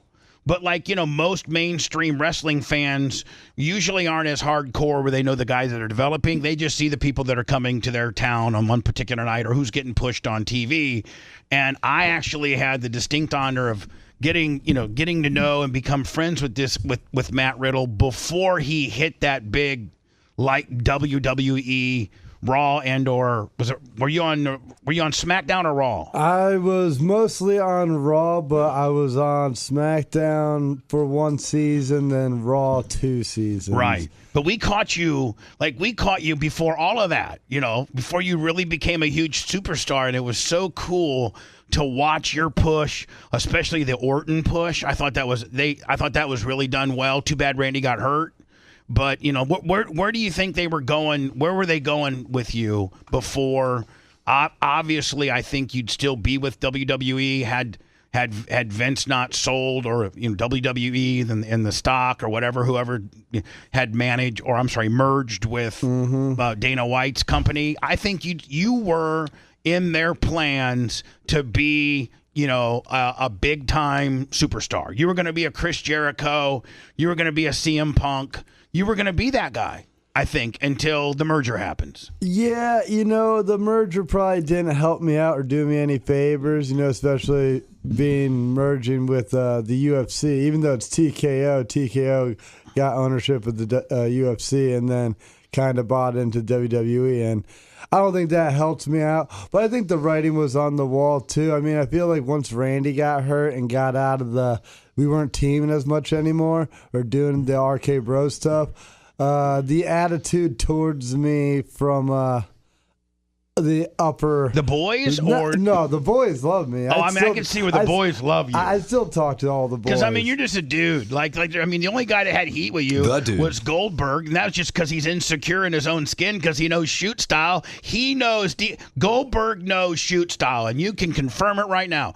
I know Bill Goldberg. I've met Goldberg. I've hung out with him, and he's not nearly as tough as he thinks he is. Jericho backed him down one time in the locker room, and Goldberg knows deep in his little peanut head that shoot style, you'd kill him. I would say you'd kill him. Majority of people in sports entertainment know I'd kill them, let alone William Goldberg. Right. He knows. And he got real heat with you because, you were just being a bro. You were over in the locker room, and he's kind of, I think in the locker room, considered kind of the pampered old timers that really didn't know how to work, and they kind of handed him this whole big industry. And the boys kind of think that about him. So when he started stuff with you, the boys are with you, man.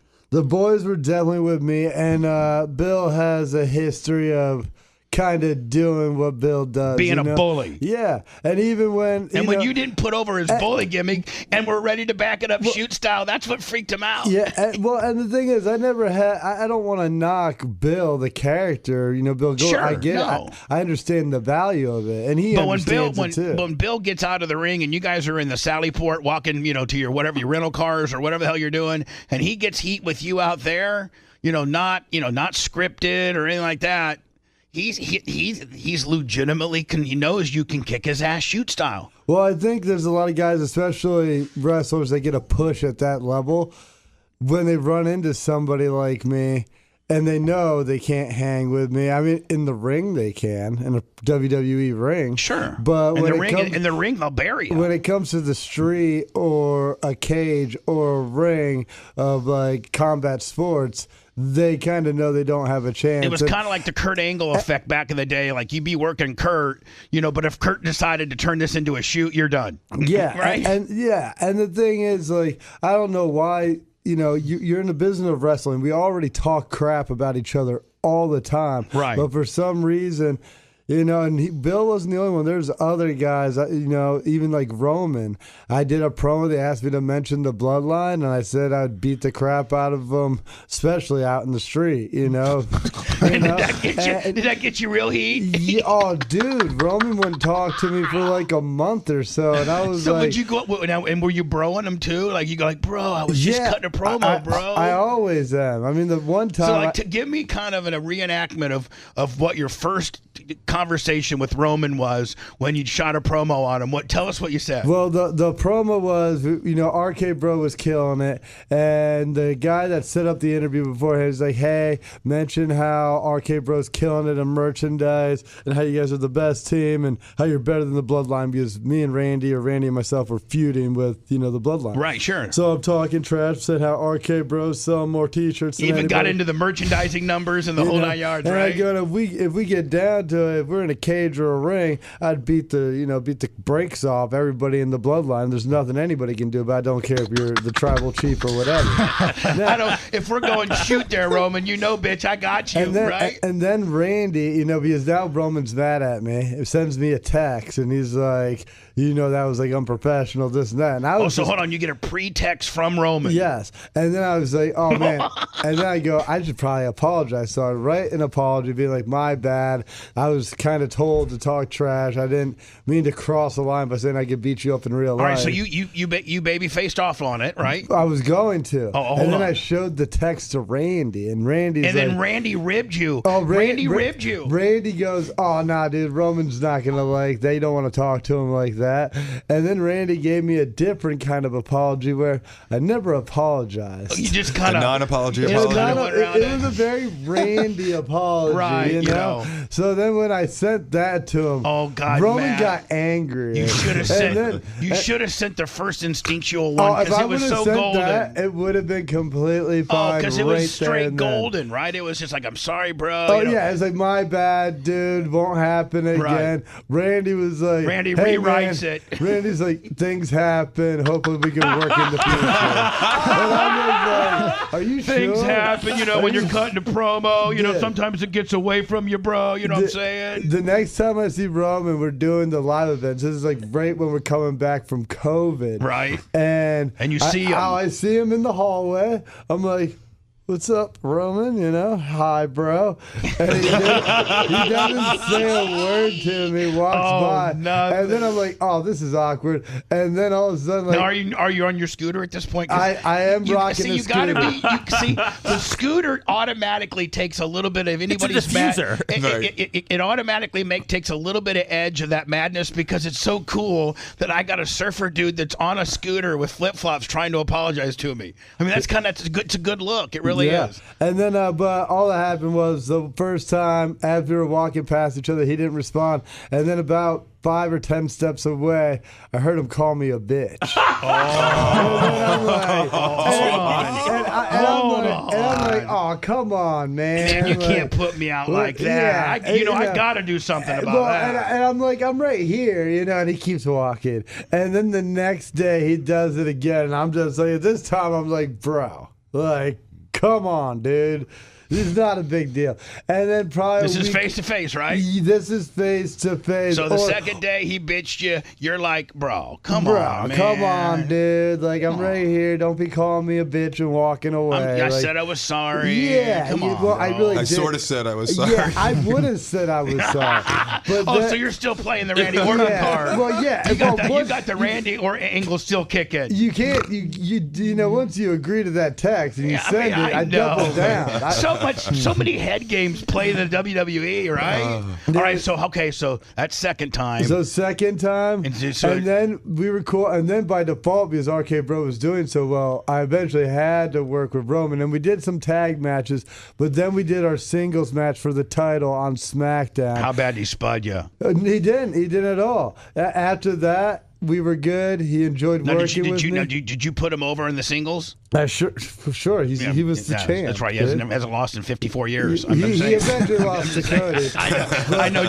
He just lost recently because he wanted to spend some time with his family. It's like, I can't take being the champion much longer, man. I need some time off the road. Let me drop the strap to Cody. Yeah, well, good for him. You know what I'm saying? Yeah. And then I think that's another thing. I think with a guy like Goldberg or Roman in this sense, and I don't have anything against him, but I feel like when you're booked a certain way in professional wrestling, you start to believe the hype. Well, I mean, look at Hogan. Hogan, honestly, he killed it the other day. He can see he's still got a promo in him. I know he does. He cut a 71-year-old promo. Hold on now.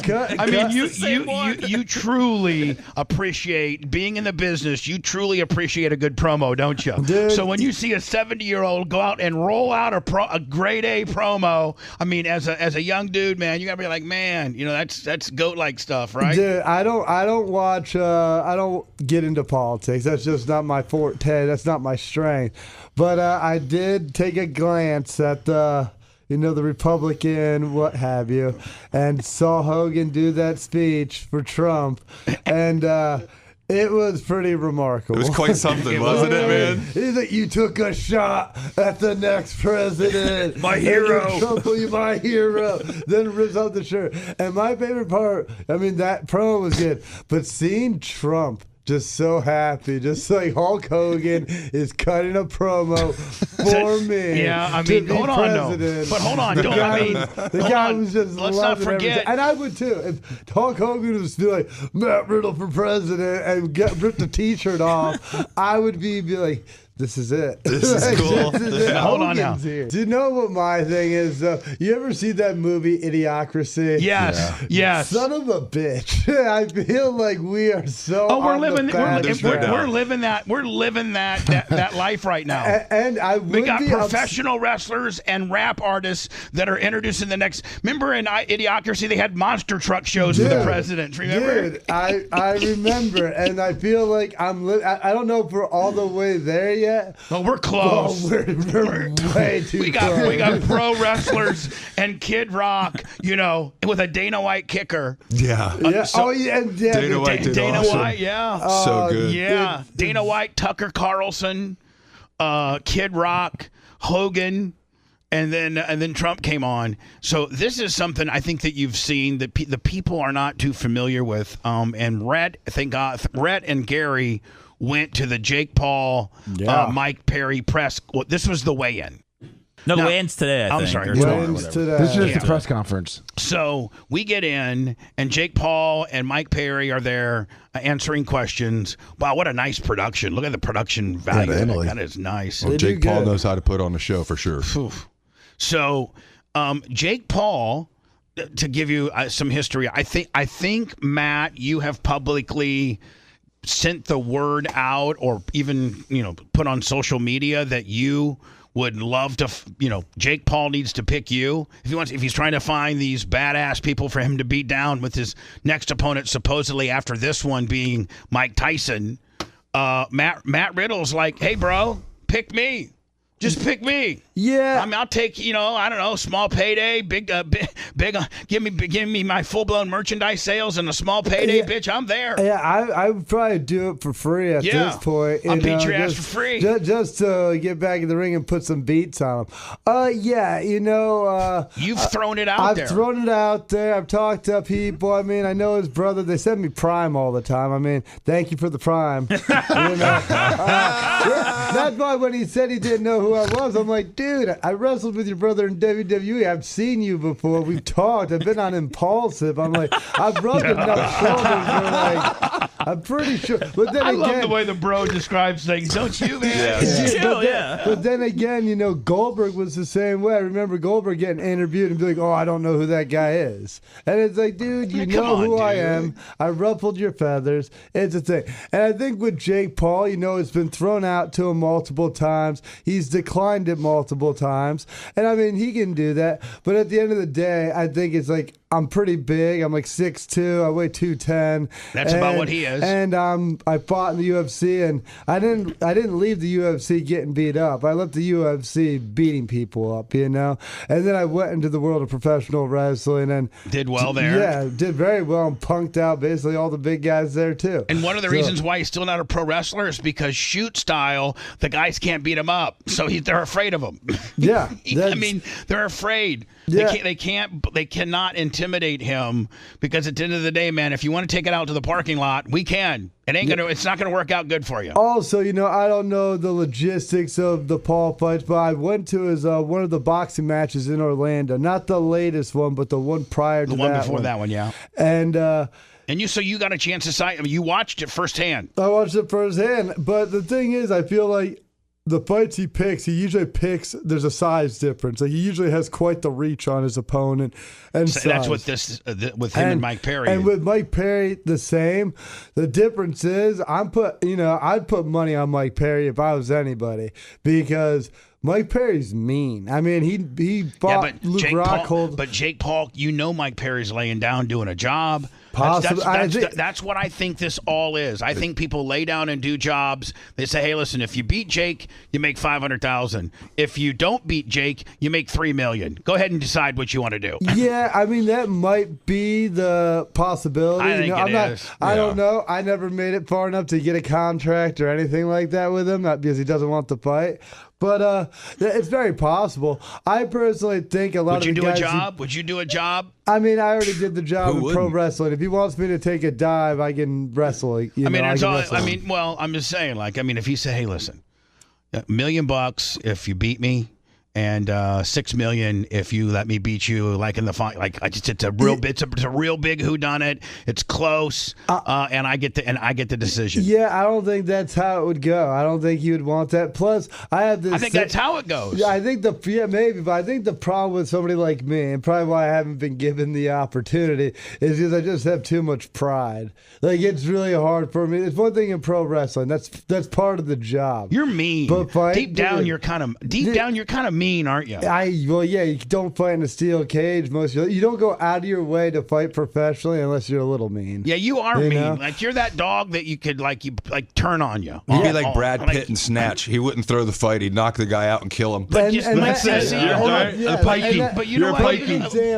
example of me fighting Jake Paul. It'd be a Snatch-like scenario where they probably want me to take a dive. I probably said I would take a dive, and then put the beats on. Bruce Willis in Pulp Fiction.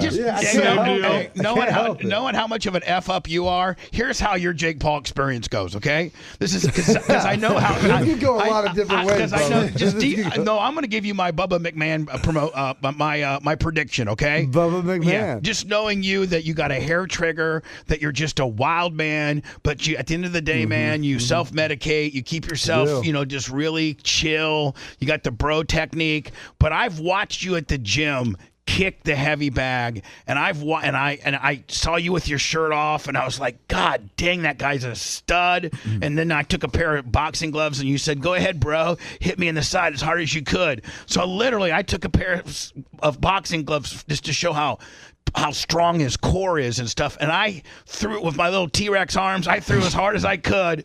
And he's like, okay, bro, now I get to hit you. And I'm like, no, that's not what we're doing. We're not doing that.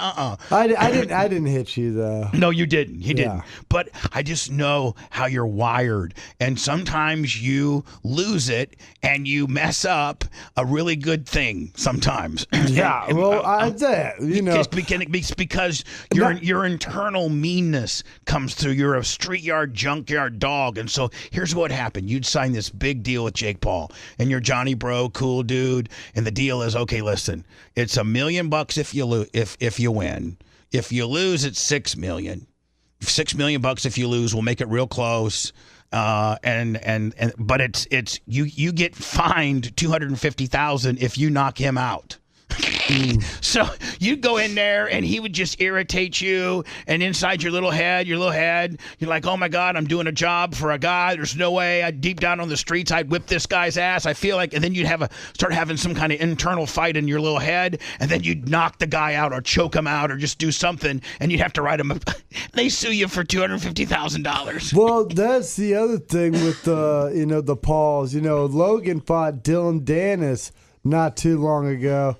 And Dylan, I used to train him in jiu-jitsu when he was younger, when he was growing up and I was in the UFC, and they fought. And Dylan did a really good job of talking trash and brought up Logan's girl and just brought a lot of drama and controversy into the fight. I mean, I bought the fight just because of that, Just because of the drama. And that was probably the highest sold pay-per-view the Paul Brothers you can have imagine done. that. See, you know how to work. So you could really get with Jake and get a real good pre-gimmick going on. You just knowing how to work. Maybe even get some hardway juice. You know what I'm saying? Oh well, that's always a possibility. I don't get juice. I don't gig. I don't do that. If I get split open, it's hardway. It's always hardway. Yeah. Well, you just know it's coming. Jake's gonna lay a spud on you, on your upper forehead. Yeah. We're gonna get some juice. Man, I can't even tell you the last time that I saw a promotion promoting a fight and somebody got juice. Right? Well, I think the last time was Logan Paul versus Dylan Dennis. Dylan Dennis at the press conference cracked Logan with a microphone and split his head open. And so there was juice. There was a little bit of juice. And that made you want to buy the damn thing, did it not? Dude, of course. Dude. So what I'm saying, if Logan Paul takes a microphone, it's coming. He spuds you in the head. We got you highly medicated so you don't flip out. You do a job for him on the press conference. That's like an extra, fast-talking Daniel Rose will get all this locked up in the contract. And fast-talking Daniel Rose will... Fast-talking Daniel Rose would be like, he'd already have a contract that said, like, if you got hardway juice at the press conference, it's an extra $750. So, like, you got $750 for just doing the juice job right there. I mean, if these are real numbers we're getting, we're getting juice, man. I don't think that's happening. And I also say with like a Jake Paul, and I think the big thing is this: when you're an up-and-coming fighter, you don't really get to pick your fights. When you're a millionaire and YouTube star and Disney star that decides to be a pro boxer, you can do whatever you want. And he has shown it, and he's done it. He picks his fights. He's smart at picking them. Yep. Even when he's fought Anderson Silva. Yeah, past his prime. Oh, yeah, way past Anderson his was prime. like 66. Not saying any of us would beat Anderson Silva, but at the same time. What about you and Anderson MMA? Would you beat him? Just he's because older I think now, yeah. I'm beast mode right now. I'm like 38 years old, but I'm a late bloomer, so I feel like I'm like in my prime. All right, so I'm just as strong and fast as ever. You look as mean as ever. Your core looks 38. strong. Yeah. He looks 28. Honestly, more wild than you used to be. You're mean as hell. Riddle, what's your reach? Well, it was 77, 78. Okay, so you have a better reach than Jake. Yeah, I got a crazy reach. That's why even when I fought in the UFC, I always had a reach on people. And I don't think anybody could really, because you're so damn mean. I don't know if anybody could just knock you out or not. I mean, it looks like you got a real white trash jaw on you. You know what I'm saying? My facial hair grows in naturally white trashy like this, like Joe Dirt. Yeah. And I definitely, I'll say this, I wasn't necessarily the best striker when I fought, but I definitely had a serious chin on me. And when you can hit really hard and you got a chin, it's really dangerous for most people to deal with. Most people, you know, even if they hit hard, if you hit them hard, they go down. But if you can hit hard and don't go down, and got a good chin on you, especially with boxing gloves on, actually having a better chin than a jab is more advantageous in boxing than vice versa. If you got a bad chin, you're done. You can't go anywhere in the business. Dude, if you can't take body shots or get hit in the head, you can't box. All right, here is Gary Cantrell, the Gary Cantrell, who's been working with Rhett, and they go, what a great question. This is so good. This is just so good. It creates so much heat. It's gonna get Matt so mad. This is so good. Here it is. This is from yesterday's press conference. Thank you, Rhett, and thank you, Gary. Gary Cantrell, Bubba the Love Sponge Show. My question is for Jake. Yeah, I mean, hold on. Matt he even sets it up right, doesn't he? Yeah. But my man. Oh, dude. Gary Cantrell, Bubba the Love Sponge Show. My question is for Jake. On the topic of guys not wanting to fight you, we've interviewed Matt Riddle several times, who says that in his opinion, you're ducking him. How do you respond to that? Perfect question, wasn't it, Matt? Perfect. It was a great question. Listen. I don't know who that is. Oh. You're going to make Matt mad. Come on, man. Hold on. He's really jobbing you out, my friend. Dude, you know, I feel like people do this when they're slightly insecure. Like I said, like Goldberg, or when they also know what the outcome's most likely. Right. They play be. the I don't know card when they know that you would kill them. Like we've seen each other in person. Like it's hard to forget this guy and not know who he is. You know what I mean? It's like the name and the persona. It's like, of course you know who he is. Says that in his opinion, you're ducking him. How do you respond to that? I don't know who that is. Okay, thank you. He's a former WWE superstar. Yeah. Somebody. Ariel Helwani's got. Yeah. I've been on the MMA hour and stuff. That's right. You know? Yeah. So Ariel's hold on. Got my back. Yeah, Yes, this guy has your back. Here, let me just stick it here. The guy has your back. I love it. That?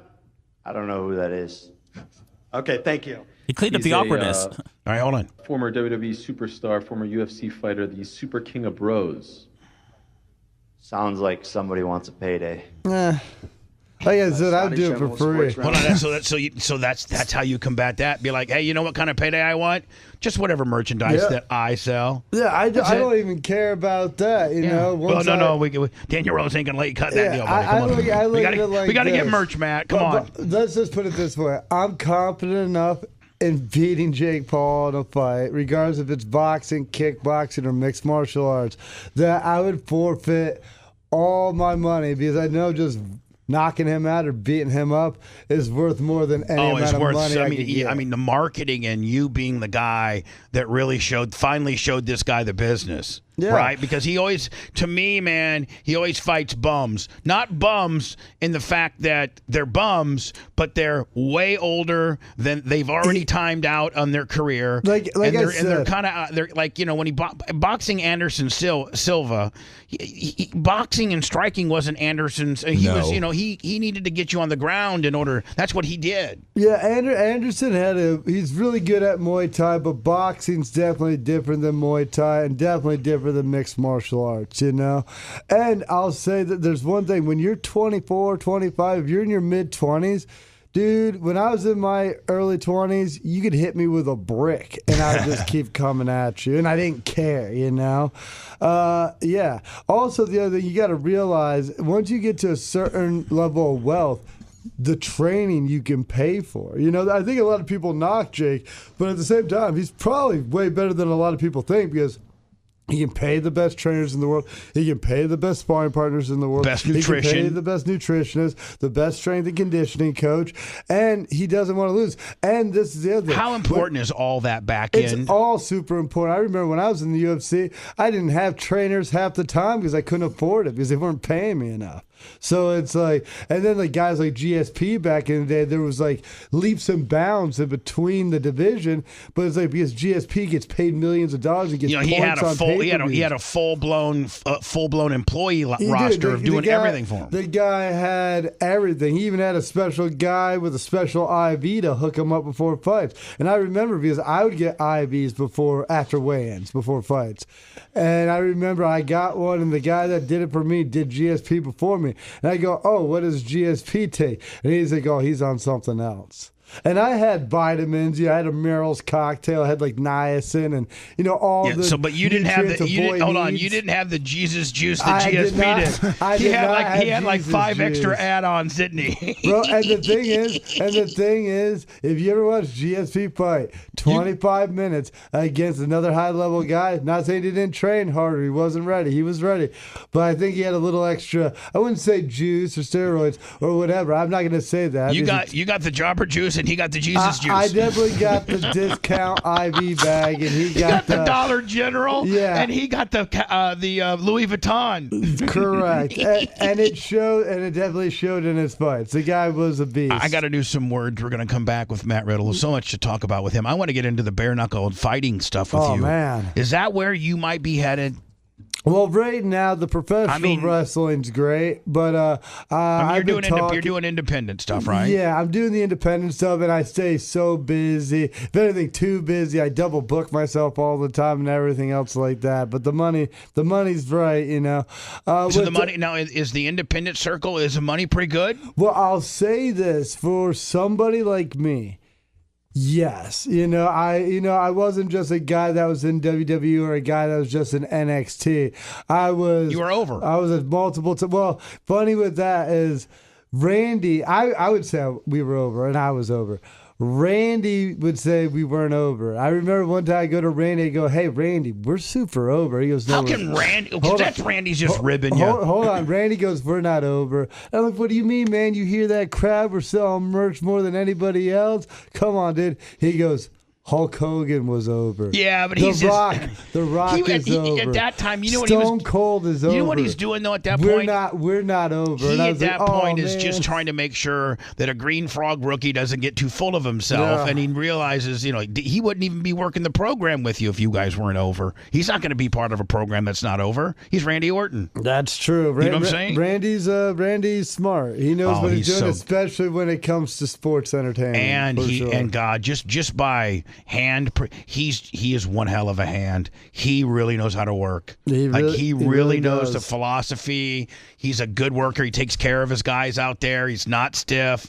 He's got a reputation, I think, among the boys of being, really does the right thing. Does he run the locker room now that Taker's gone?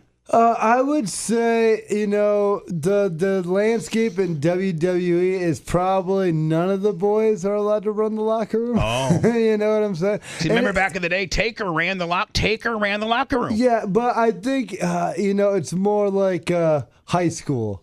It's like a bunch of little snowflake bitches now instead of real men that are worried about getting to the next city and doubling up on a rental car. Yeah, it's definitely different. The locker rooms definitely changed. Man, back in the day, Taker, they'd have wrestler court. And they would have wrestler court, and Taker would be like, "That's going to cost you 2 12 packs, and $50." Yeah, that would be great. I feel like now people just complain and go to management. Bunch of little bitches. Yeah, and bellyache. Sometimes the boys got to handle the business in the back. Well, sometimes. I think with somebody like me, example, you want to handle business in the back with me, you might have your hands full. But when Triple H would walk through, would that be like, oh man? No, Triple H is one of the boys, too. Yeah, he's one of the boys, but he's also high-level management. He really is. I mean, you don't want to say the wrong thing to him. Right. He's definitely, he's definitely put himself in a position of power. Yeah, one way or another, with his work or with his... Well, his work was minimal at best, but boy, man, he certainly knew how to play the game. He is the game. Yeah, you're right. You're right. Yeah. You're right. Hey, I got to do words. Matt Riddle, formerly from UFC, formerly from WWE, just an overall badass, shoot style. A lot of formers. I've done it all. Hey, a lot of formers. Were people messing with you for doing that birthday party? Were they jobbing you? At first, people were, but to be fair, that birthday party was dope. I literally just flew from Mexico City. I wrestled for AAA down in Mexico City. thousands of people. They're sold out arena. Good payday. Great payday. They treat me like, dude. Like I was saying on the indies, it's hard to pick up a fight right now because I make so much money on the indies and with meet and greets and stuff. Where it's hard. So you go over in Mexico, and I got to think when a promoter's bringing you in, Matt Riddle's not doing jobs. I'm just telling you that right now, Matt Riddle. right? Yeah, I mean, if I do the job, you gotta spice it up. We're gonna have to hit me with a low blow, some outside interference, right? Double DQ Willie. You're gonna have to. You're not doing one clean in the middle. It's gonna be an F job, screw job, last minute Willie, and it's probably gonna cost the promoter a little bit more for you to job. Yeah, I mean, I don't like to do that. I have my rate. And I also make my rate affordable in the sense I know my value from streaming purposes, online content, and then just from how many tickets I'm going to sell or the meet and greet you're going to sell. Right. And I do that accordingly. So I wrestle for AAA down in Mexico, and then I fly up to LA from Mexico City, and I do a birthday party. Now, when I got there, or before I got there, they go, hey, would you do a special needs birthday party for a kid? And I'm like, normally I wouldn't do a random birthday party, but for a special needs kid and everything. And it wasn't on a day I was already booked. It was very convenient. Also, I thought Mexico City was a lot closer to LA. I was very. He said, I thought it was a 3-hour flight, and it was a 7-hour flight. Oh, bro, it was 8 hours of flight. Yeah. It was 4 hours and 4 hours, and I was like, what the hell, dude? But then I get there. And if I recall correctly, I believe the birthday boy's name was Terry. Right. And when I get there, there's a cardboard cutout of the birthday boy. And Terry definitely has some special needs. He's a good guy, but he's definitely no kid. Terry's 30 years old. Okay, all right. So it was just doing Terry's birthday party. But dude, we were at the sick mansion out in Cali. They had a legit ring. I'm not knocking. I sent you the video, Bubba. Don't want to knock Mexico, but the ring was like a brand new high spots ring.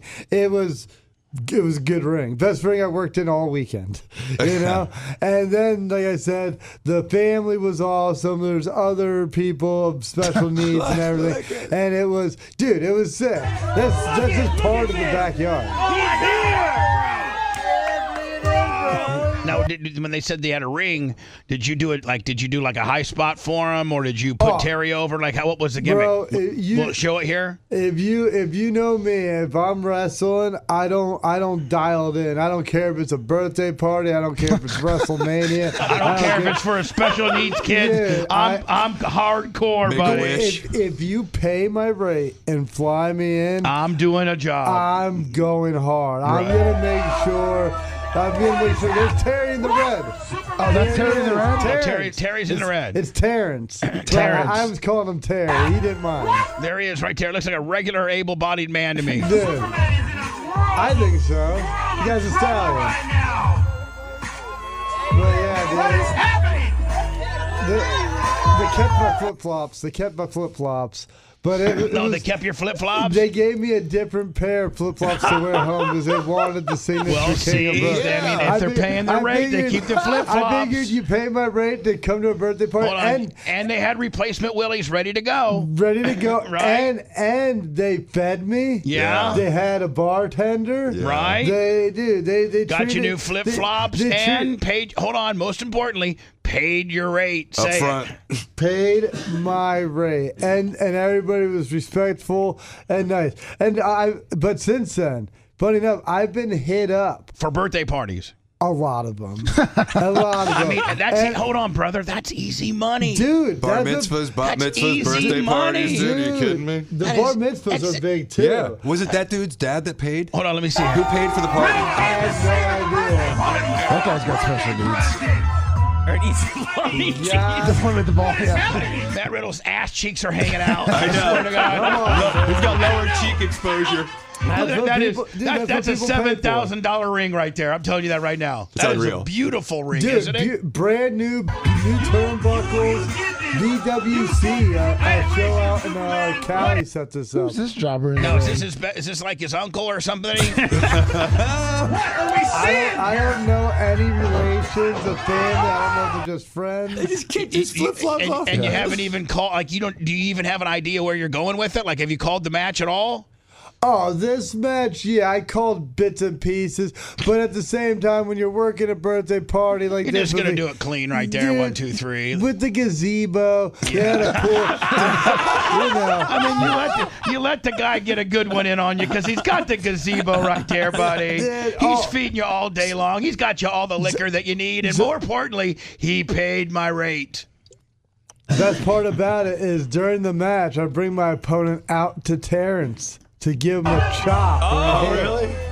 And let's just say Terrence goes like this, looks at his fist, shakes no, and then proceeds to potato this guy right in the face. So he did the Hulk Hogan. Oh hell no! Hell no! I let go of my opponent because I was holding both his arms back, so he had to take one right on the dome, and I was like, oh, and then Terry's like shaking his hand because his that was. hurt. I mean, he's not a little guy. But I got to tell you, man, he's a big boy. Somebody close to him knew that he was a big Matt Riddle fan, and they got a hold of you, and they put together. I mean, that ring was probably $4 or $5 grand, or at least $1,000 to rent from some kind of ring deal.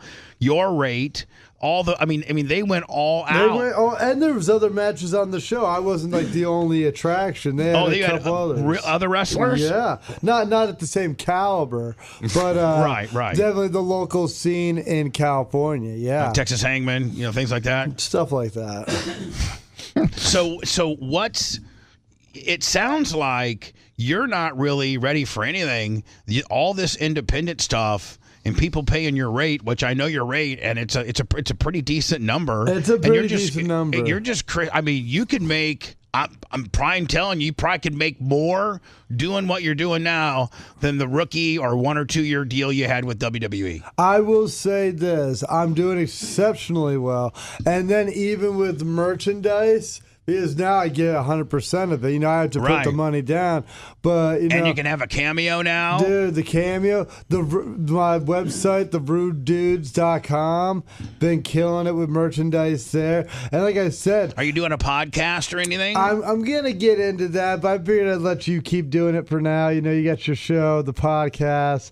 I'm not saying you're going to take any of my real estate, but I could help you do one. I mean, we could help you do a podcast. Yeah. We could help produce it for you. I wouldn't mind that. I could definitely use some help in that category for sure because I actually bought all the equipment. I got microphones and everything. I could turn you over to Seth, and he could. I mean, man, can you imagine, Seth, the attraction we could get Matt Riddle? Oh, I mean, it'd be huge. Mm-hmm. Yeah. I think we could. It would be tight. Do you get a percentage off of what the WWE still sells in your merch?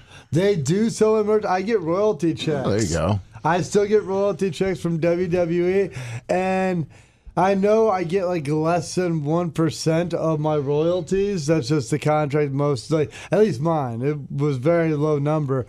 And it's still a decent number. I still get a crazy amount of money every quarter. That's unreal. Which to me, I'm just like, holy crap! They're still selling like hundreds of $1,000s worth of my stuff. That Hogan used to get his pay-per-view checks from Turner FedEx to him on the Saturday after the event, and his final deal with Turner was an $850 show up fee, $850,000 to show up. He got 100% of his merchandise and 50% of the rest of the boys' merchandise. Wow. And so one time we were working out on a Saturday, the Federal Express guy came down. This was like Halloween Havoc or Summer Slam at the beginning. It was one of his pay-per-views. And then he got a percentage on buy rate, like what the percentage of buy rate of people that bought the pay-per-view. And this one check, because he let me open it, this one check, $2.4 million for one pay-per-view. Can you imagine that? Especially back then. Riddle? Yeah, I mean, I could imagine it. I mean, I'll say this. When I had that year with Randy and RK Bro, I looked at my bank account and I was just checking it randomly. I was looking at my bank account because I was like, ooh, I wonder if I got any bonuses this year. Right. And it was the new year. It was 2022 going to 2023. And I'm not going to state the actual number, but Why not, bitch? I mean, you're divorced. Well, it's divorced. Your old lady can't take half of it. She already did. You never know. It's better not to let people know how much you have. Just like I could have came in here wearing a suit. I came in here wearing a Bernardo G. He was impressed by it, though. He was impressed by how much money he made. That's great. Was it like, wow, holy crap? Let's just say I looked at my bank account. I was able to buy a $500,000 house cash. Well, there you go. Easy. Nice. Pay everything else. And you're like, man, I hope this lasts for 22 years. I'm going to be rich as hell. Well, and then Dana bought WWF and you're screwed. Yeah, well, that did happen, within, in a way. But at the same time, I probably made enough in WWE where I'm basically good. Well, hold on. Now you got the permanent WWE rub, though, too. So all the money you're making now is from the rub that, from being branded such a superstar by them. Yeah. That's what we're running with right now, and that's a pretty damn good living. You're always a former WWE champion. I mean, that's the deal. And I think there's a big difference because I do a lot of these meet and greets and I do a lot of these shows. And I think the big difference between me and a lot of these other guys that were in WWE is that you grind. I grind. Yeah. Most of these guys show up, try to do the bare minimum with right. them, and I get it. They've been working for a while. Your bodies are beat up. But like me, I show up, I'll do the meet and greet for 3 hours. I'll go overtime because there's just that many people. Then I'll go out to the ring and have like a 15 to 20 minute banger doing superplexes and moves off the top rope and everything else. Oh, yeah.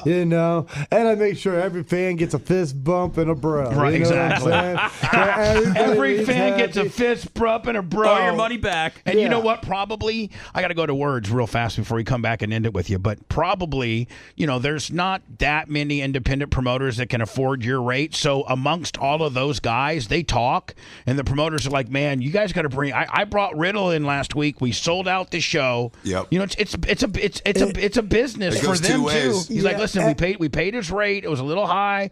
My God, the guy can work his ass off. He stayed for 3 hours signing autographs. I made $15,000 off of him. I'll say this, and that's when I first got to the Indies, I had my rate, and my rate's pretty good. And I was like, this is too much. I feel like I'm trying to, this isn't going to last. And then I started wrestling and I saw how many people would show up for me.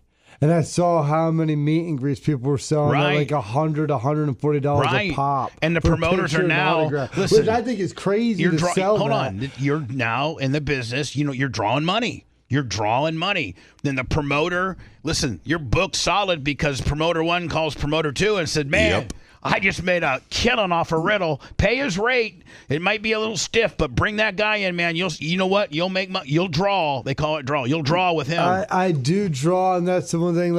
Every show I do sells out. Well, Bubba, I think he took one place from a brewery down the street to this minor league stadium now. Yeah, well, no, we're all in. Listen, I got to go to words so we can wrap it up with Matt. Stand by. Matt Riddle in the studio. Yeah. He has publicly told Jake Paul, you want to fight, I'll do it for free. Just let me keep my T-shirt money. Yeah. I got my own website. Let me keep the merchandise. Speaking of website. Let's just throw that offer out there, though. You would fight Jake Paul for free. Just let me keep my merch. I would fight Jake Paul for free just for the exposure. And I personally really enjoy fighting, and I think I would enjoy fighting Jake Paul. I think it just... I'm just so glad that we always get you in a good mood because you really scare me that you can flip out at any time and hurt us all. Well, this is the other thing, too. I'd have to shoot you. I can't flip out. Yeah, I know. People... My roommate started doing jiu-jitsu with me. I don't think he realized how good I was. and then I told him, I was like, hey, now anytime I can just take anything I want. So now he goes,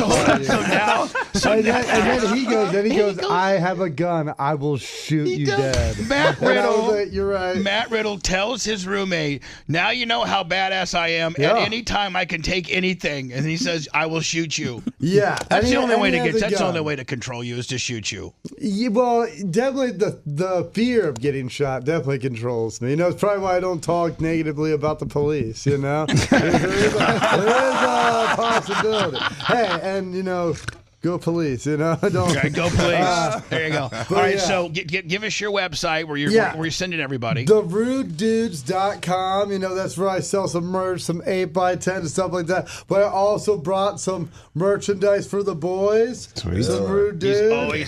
So this is from RudeDude.com. I got a King of Bros here. I want a King of Bros. You want a King of Bros? Yeah. Can we make this? Let's see it. Let's see if you make it. Oh, yeah. Oh, perfect. I didn't break anything. No. You got some more? King of Bros. I'm a hat guy, too. I love it. Yeah, right here. This one right here, this is my girlfriend's hat. The one I'm wearing. It's pretty stylish. It's yellow. If somebody's... Want that one? My daughter. There Oh, you look go. at that. Look at that. There it is. King of Bros is throwing stuff. Yeah. Also, I got the Bronley fans. Bronley fans. Who right came there. up with that? That's awesome. ingenious. That's hilarious. And then I got a whole bag of it. And I got my own. We didn't get to talk about. I have my own strain of cannabis now. Really? You do. So where can people get that? Riddle OG. You can get it legally in California. Right. You might find it other places, but that had nothing to do. Now, with what's me. it called though? For those going to California or in California? Yeah, if you go to the Row House in San Bernardino, that's one of the dispensaries that carries it. I went and did a meet and greet. We probably sold about 5-6 pounds in 3 hours, just being there because about 80 or 90 people showed up for the meet and greet, and the only way you could have me sign something and take a picture is to buy some. Buy an eighth, buy an ounce, buy a half. So, and I got the Riddle OG shirt. Boom. Nice. It is Riddle OG? Riddle OG. Riddle Nice. OG. I got That's number the 2, number 4. I may or may not have samples for everyone. May or may not. But we'll get to that after. What a bro. After this. What a bro. But yeah, that's the thing. Things have been going well. That's why it's like even Bronley with the Jake Paul fans. fight, I love it. Even with the Jake Paul fight, hey, I wouldn't mind the payday, but I'm past paydays, bro. I'm here to promote, respect. buddy. I can make money. I'm here. You can to make spill money blood, just grinding. You know what I'm saying? Just grinding. That's all I do, baby, is grind. On the grind all the time. Yeah. Hey, listen, let's, because you're so close, every once in a while when you're in between bookings, come on in. Let's have you on the air, promote your brand, talk about what you're doing. Let's Can we do a high spot in the parking lot or something? We can definitely do a high spot in the parking lot. I'm not paying his day rate. Parking lot juice. I'm not paying $4,600 just to have him, split me. I do work down in Tampa quite a bit. I work for MLW, who actually has a working relationship with New Japan and AEW. And so I was down here, last weekend or maybe the weekend before? Anytime you're down here, man, we'd love to have you on the air and promote your brand. I would love to. And help you sell tickets. Yeah, I love to. The last show sold out. We've been killing it. So, but I think it'd still be great. I love coming on and hanging out with you guys. And the more we can do this, the better. Can I just ask one more question before we go? Yeah, right before we leave. Matt, did you see any of Lummy's work in the ring that he's done the last few times? I saw bits and pieces. I saw a GIF. I saw a GIF. Got a lot to learn. Got a lot to learn. I'll say this. I think leaps and bounds from the last time we worked in the studio. That's right. 100. I learned it. Rome wasn't built in a day. That's right. It took a long time. Not everybody's the King of Bros or Randy Orton. Some of us gotta work a little harder, and and probably a lot less experience. I don't think Lummy's getting in the ring 2 times a day. No, but Lummy can wrestle, Zero. but Lummy can wrestle zero. hold on, wrestle, and you know it because you're in the business, but it's called big man style. Wrestling big man style is so easy. It's clotheslines, it's tackle bumps, it's scoop slams, it's second rope willies. It's that. But didn't Lummy put the guy through a table and it didn't break? Yeah. They didn't cut the table. They didn't cut the table too well. They didn't score the table. Yeah. You got to score the table. Also, it depends on how big the guy you're throwing through the table. He was small. Right. He was a small guy. Yeah, small guys. I'll tell you this. I never have a problem going through a table. I went through multiple tables in the last couple weeks.